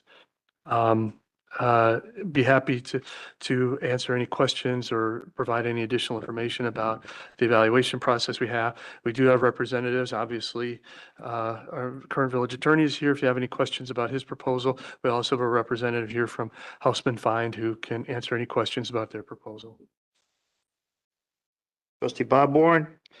So is the staff recommendation just for Wesolowski? That's how it reads. Is it also for Houseman? It is for both firms. For the general legal services, it is for Wesolowski and forget the second name, and Sadak, and Reidenbach and Sadak. And actually, there is a typo on that recommendation. The staff recommendation is to award the municipal court services to Houseman Find. Okay. I'll make a motion to award a contract or enter into an agreement with, I'm going to miss those names, Wesolowski and Reidenbach and Sajak. Reidenbach and Sajak at the rate specified in their attached proposal. Well, second. You're going to break them up? Okay. Motion made and seconded. Discussion.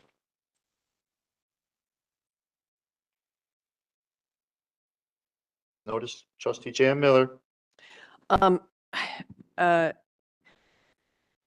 First of all, there was only information for the Wesolowski, Reidenbach, and Sajdak services.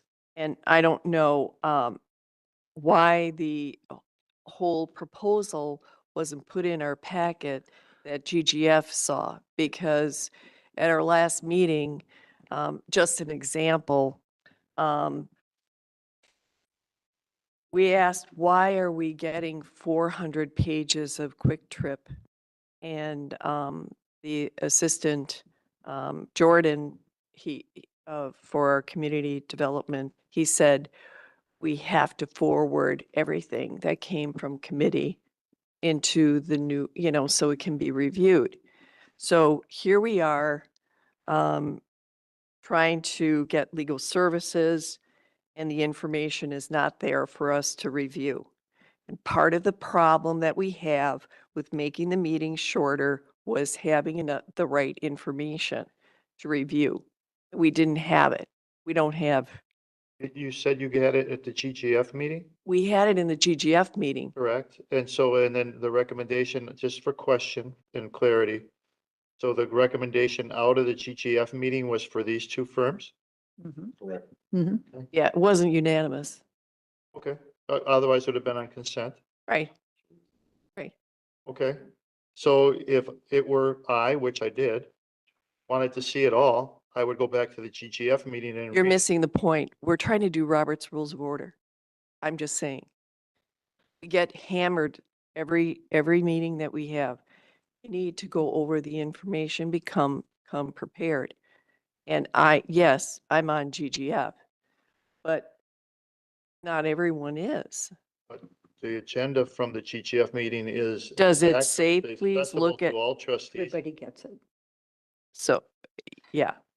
So I'm saying that if we do it one way for one committee and not the same way for Apples and all of them. oranges.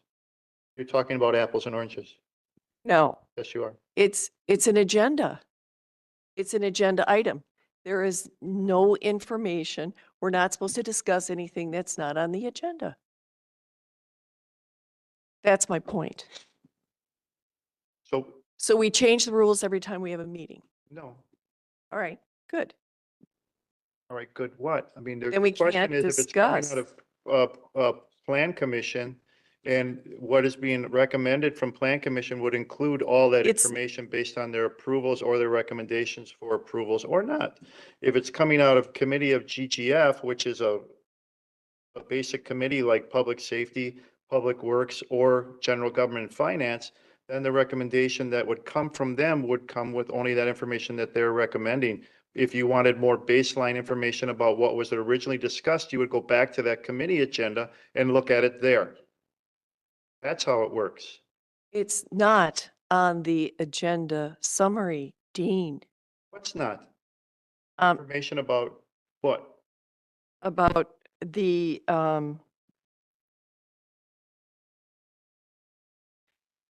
who's going to take over the municipal court.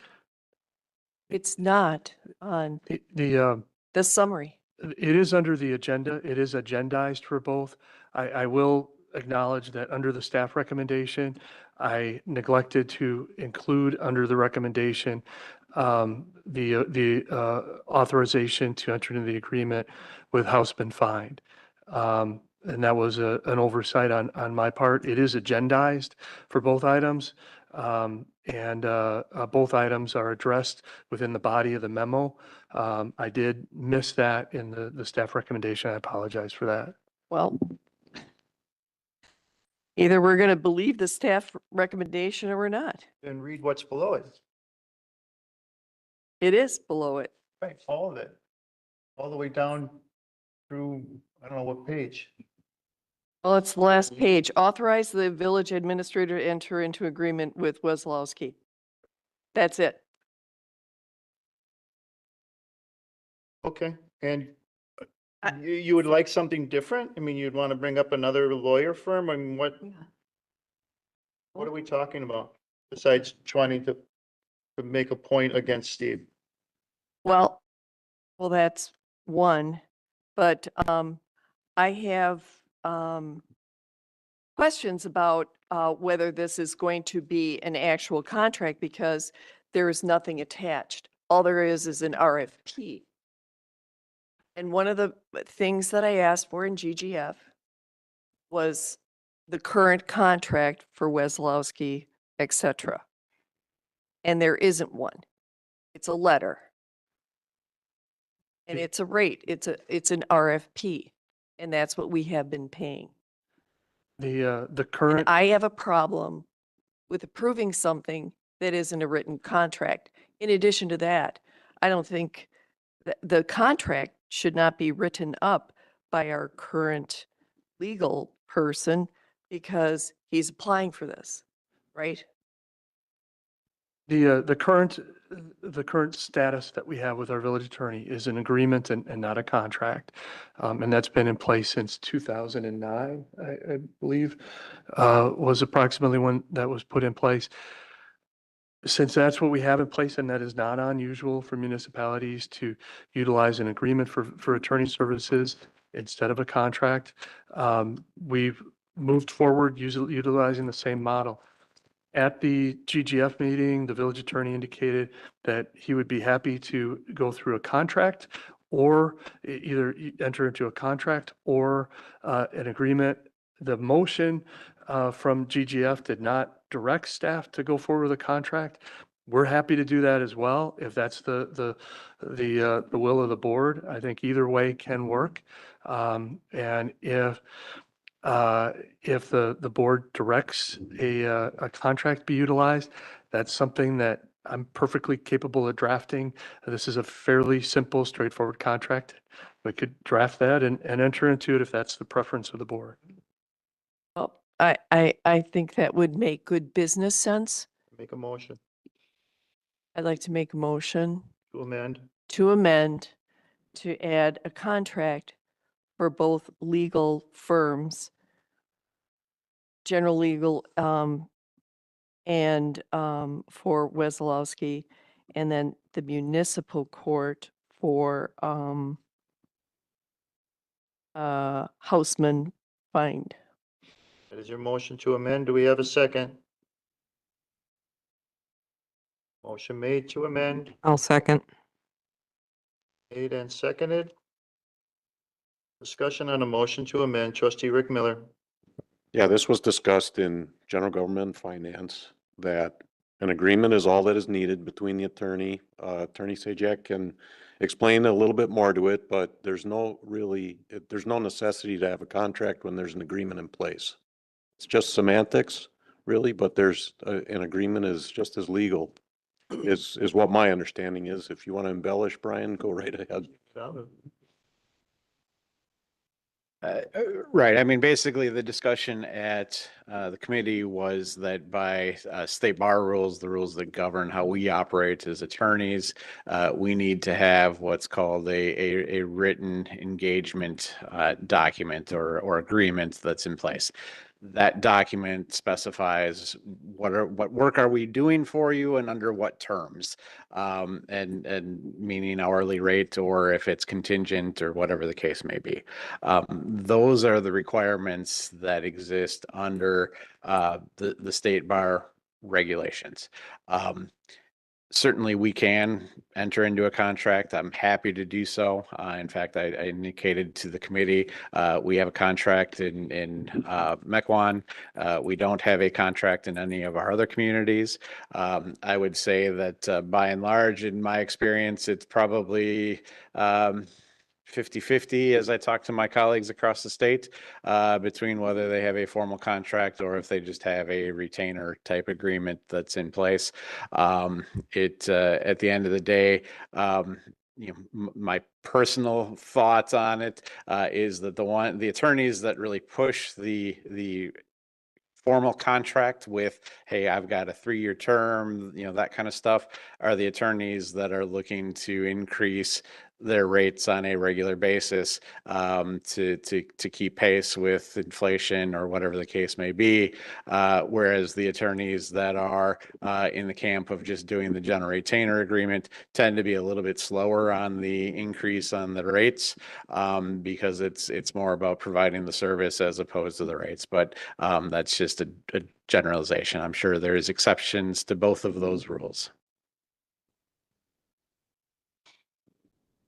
And Representative Hausman is fine with the agreement itself over a contract? It's acceptable to you? It makes no difference to us. Okay. From our perspective, it's 6 to 1, half a dozen of the other. Okay, great. Thank you. Further discussion on the motion to amend? No, Trustee Warren. So Brian, does a letter agreement just gives us, is there more flexibility with it? It just seems more friendlier. We don't sit down and dot the i's, cross the t's, which could be dangerous with attorneys, but I just, I have no problem with the letter agreement. Yeah, I mean, I think that the primary difference is that a formal contract agreement is going to spell out more specifically things like how am I going to specifically terminate this agreement and what type of notice is required, those types of things. Whereas the typical retainer agreement just says, hey, you have the right to do that, as any client does at any point, but we're not going to put specifics in terms of how that's going to work in terms of how that plays out. So I would think a client that we've had a relationship for 13 years earned the right to have a letter agreement, my opinion. Further discussion? No. Trustee Jan Miller. So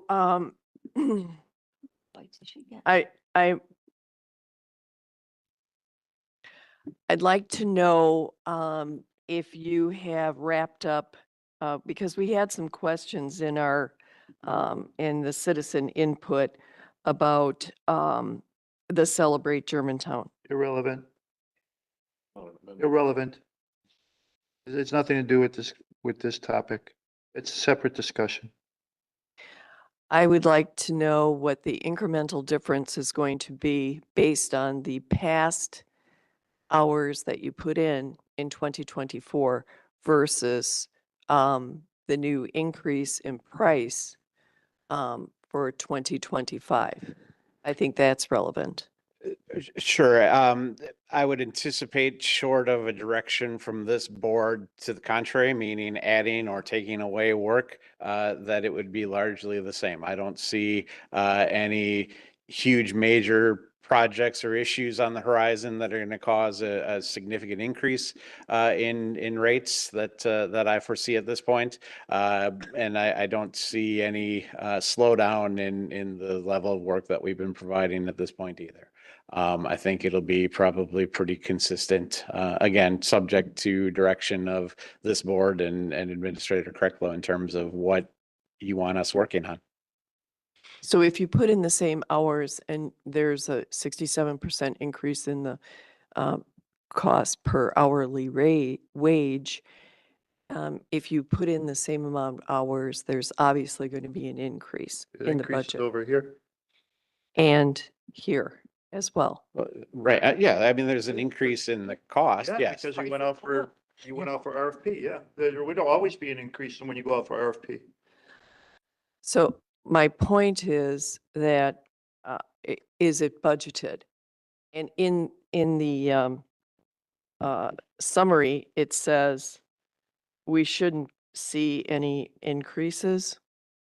But then that means that your hours are going to be decreased if that would occur, wouldn't it?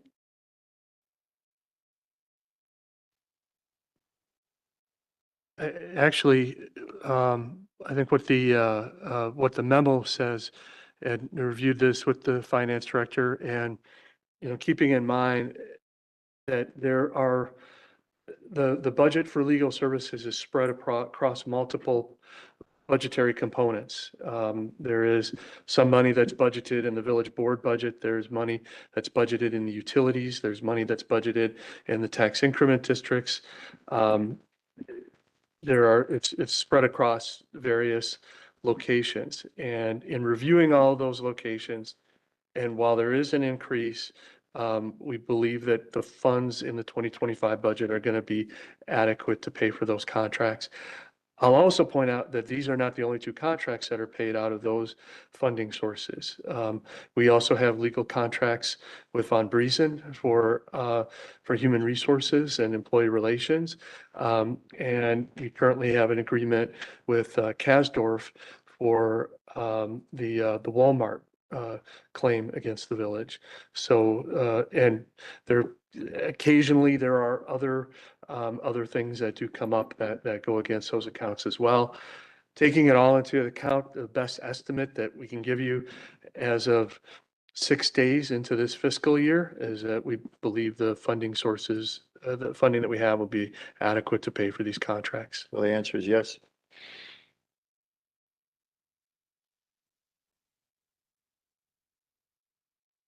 Further discussion? Still on the amendment, correct?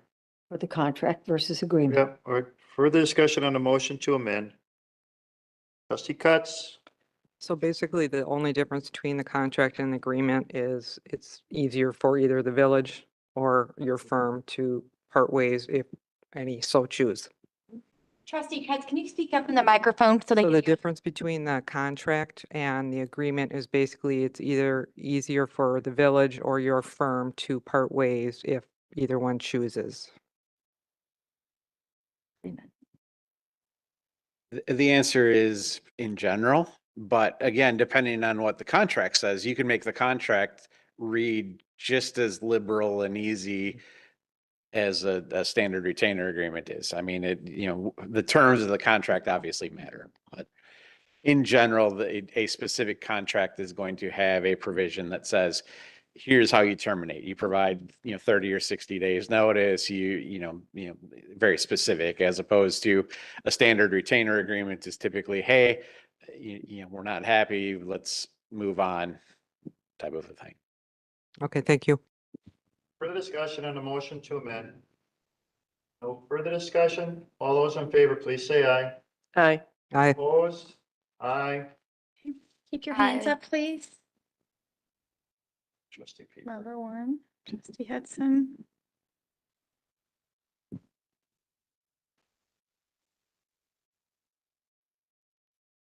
Okay, thank you all. Back to the motion, further discussion. Trustee Kaminsky. A question for Bob. Bob, you know, in the motion, we only mentioned the one law firm because that's what it was for the recommendation. Is that how you want to keep that? Yeah, Intentional. intent I'm just would- asking if it was intentional. No, that's Because good. I just look at the recommendation when I make a motion. Right, that's a good clarification. Steve admitted that he kind of left that out, but it should be two separate contracts, one with each firm. Agreements. Yeah, not a contract, Okay. a retainage. So I would like to reread the motion, if that's okay with you, Village President. So the motion that was on the table by Trustee Warren was to enter into agreements with the firms Wazlowski, is it Eisenbach? Reinbach, and Sadak per the attached proposals. Is that correct? I defer to my attorney. If Is agreement, is that, proposal? is that, Or the attached proposal, singular. yes, Any further discussion on that motion? but is agreement, is that good? Is that the term we want? Perfect. Yeah, that's perfect Okay, good. and clear. No further discussion? It's money, so roll call vote, please. You have 2 bites. Oh, sorry, trustee. You have 2 bites. But it's the original motion. His original motion is just for one firm, and then you would take a motion for the next firm. Correct. Okay, so it's just for one firm. Can I make a comment? Oh, quickly, Only had one on this. on this, one was for the amendment. One's for the amendment, trustee Kaminsky. Yes, trustee Miller. Could you give us an update on the Celebrate Germantown? No, it's irrelevant to this contract. Please, no. If you want to have a discussion, call him and he can give you an update at that time. But in regards to this agenda item, it's irrelevant. Further discussion? When would the agreement start? Start date, please. It would take place as soon as we can get this executed upon approval by the village board. So probably just to make billing a little bit easier, we would look at the end of a billing period to make it effective at the end of the month.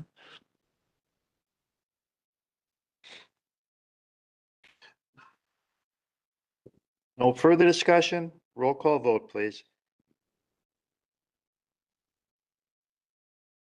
Trustee Warren, Aye. Trustee Ketz, Aye. Trustee Jan Miller, Nay. Trustee Hudson, Aye. Trustee Rick Miller, Aye. Trustee Kaminsky, Trustee Pieper, Aye. Village President Walter.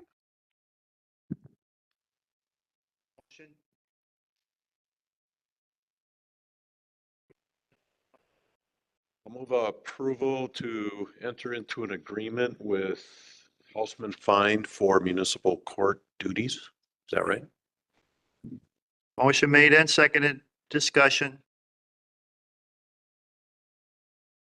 No discussion? Roll call vote, please.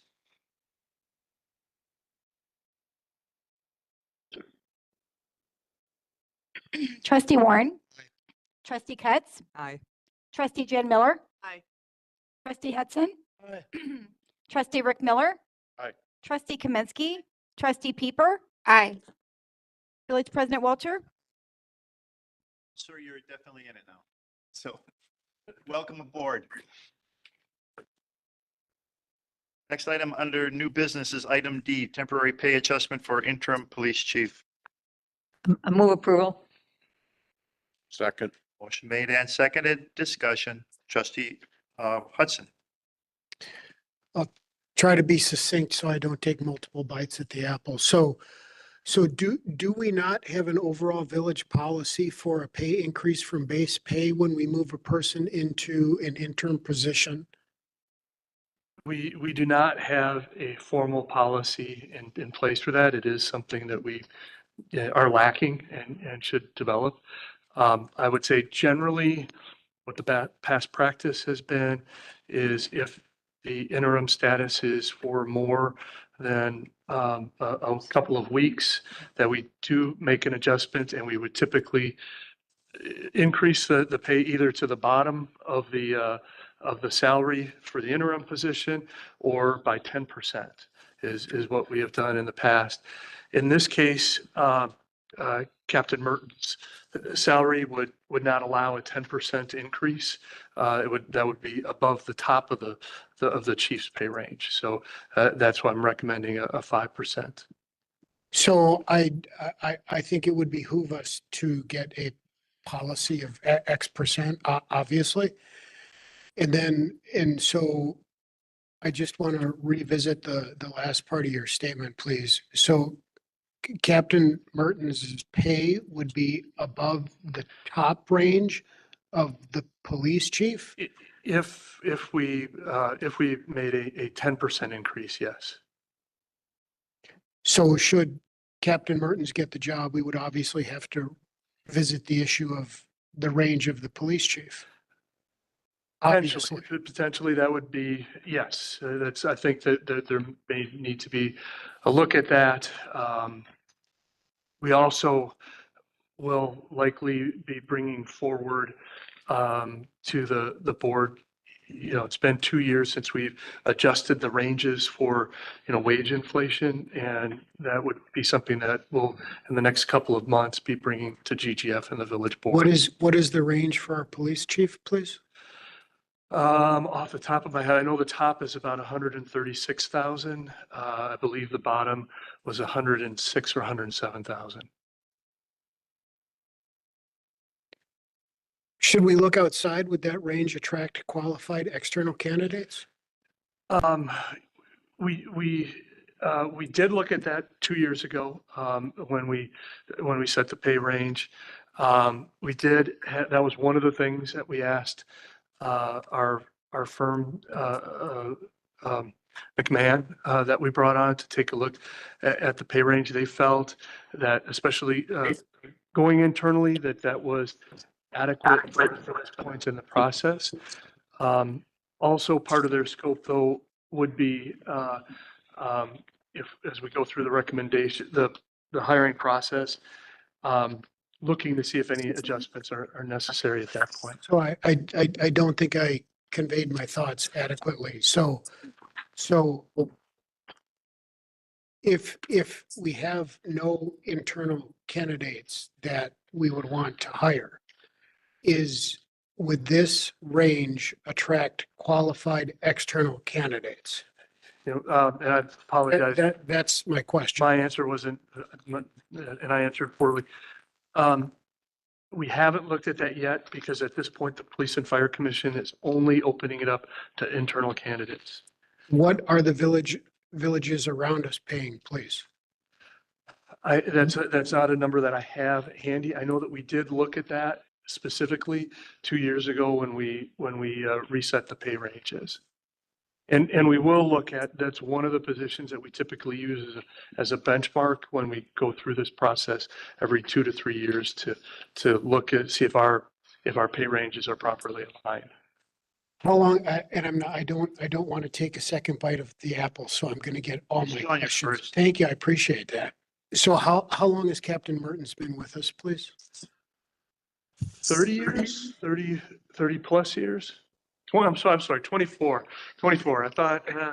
He's aging you there. Sorry. And so I feel very strongly about adequate and appropriate compensation for valued employees. So I am going to ask to amend the motion for a 7.5% pay increase, which I calculate out to about 123.5, if that's correct. And I know that's going to anger some people, but I think that's correct and appropriate. Somebody check my math.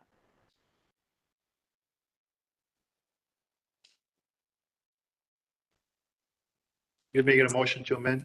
Yes, I am. Motion made to amend. Do we have a second? I'll second. Motion made and seconded. Discussion on a motion to amend. I have a question. Wait a minute. Before your question, 1 second. Did we have a motion? Yes, we did. Just want to check. And I would like to just repeat it back, please, to make sure.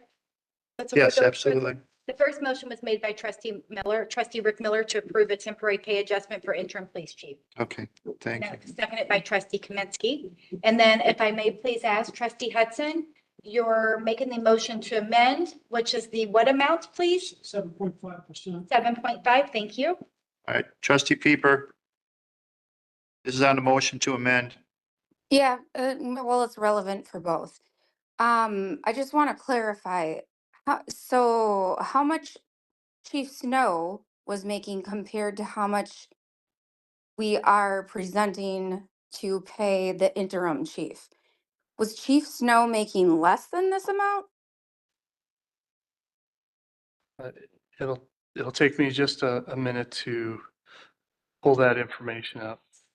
If you wouldn't mind pulling it up, because I have an issue with paying somebody to be interim more than what we were paying Chief Snow.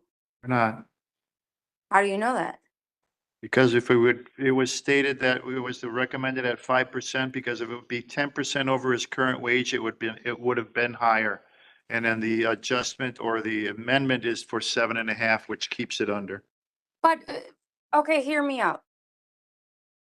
Chief Snow was, a police, my dad hired Chief Snow. Mm-hmm. He was with us a very long time. And even if the interim pay is even very close to what Chief Snow was making, that is like a slap in the face. No. Well, that's an Chief opinion. Snow was chief for how long? How many years? 5 years. So we have a police officer that became a chief, and he was chief for 5 years.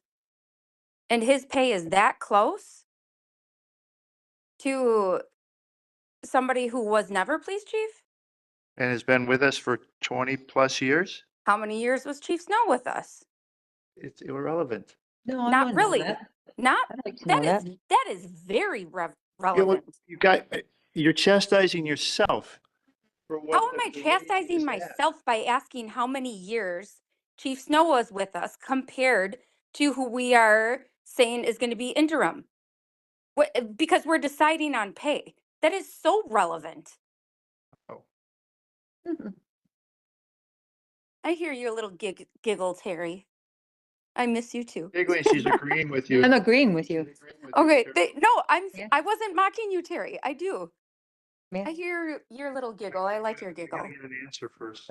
If I can, the information I can provide is, and I'll just use it as percentages. I think that might be a little bit easier. Chief Snow is currently making 6% more than Captain Merton. So if you wanted to set this equal to or approximately equal to what Chief Snow was making, a 6% increase would be in line. So why would we make an interim chief make the same amount of money that our police chief for 5 years has been making? Because the pay ranges are all screwed up.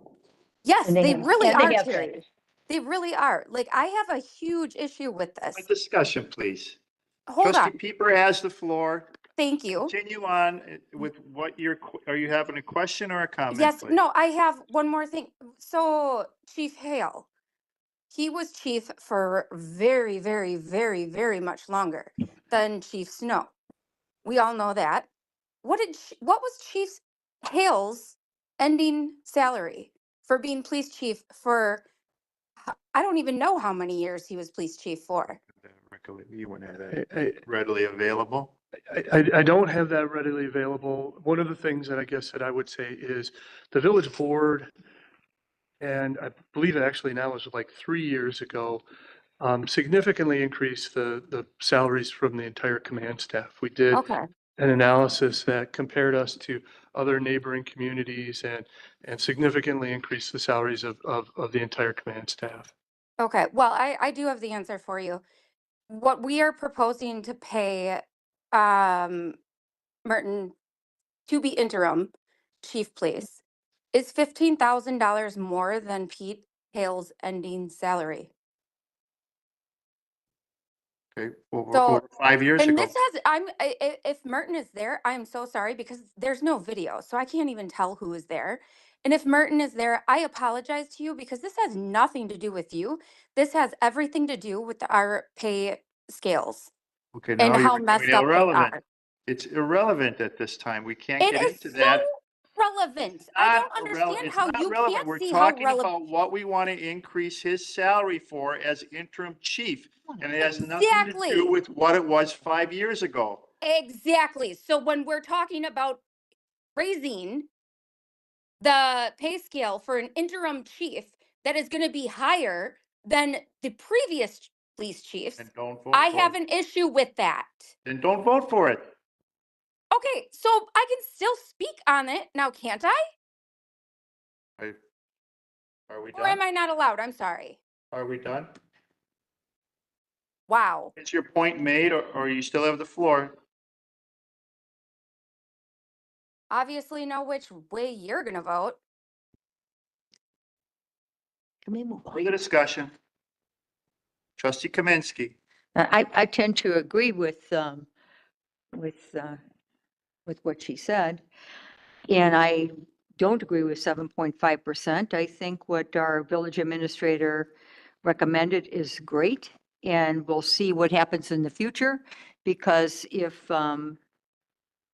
it's, should come to pass that this is our new police chief, well, then salary adjustments will be made then further. And so at this point, I can't support the 7.5 for reasons that actually Jolene brought up, but let's just try to move on with this. Further discussion? Trustee Rick Miller. Yeah, I agree with the 5% recommended by the staff as well.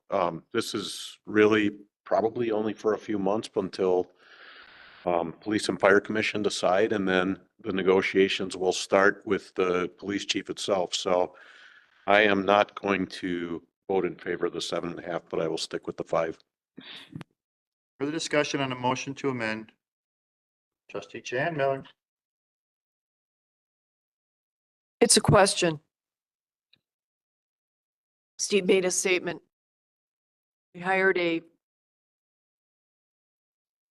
recruiter, McMahon, and they are charged only to review internal candidates. Is that what you said? Decision of the plan of the Police and Fire Commission. They are, I would not characterize them as a recruiter. They are a consulting firm. Okay. They were hired to support the Police and Fire Commission through the process. Okay. Further Thank you. discussion on a motion to amend? No further discussion, roll call vote.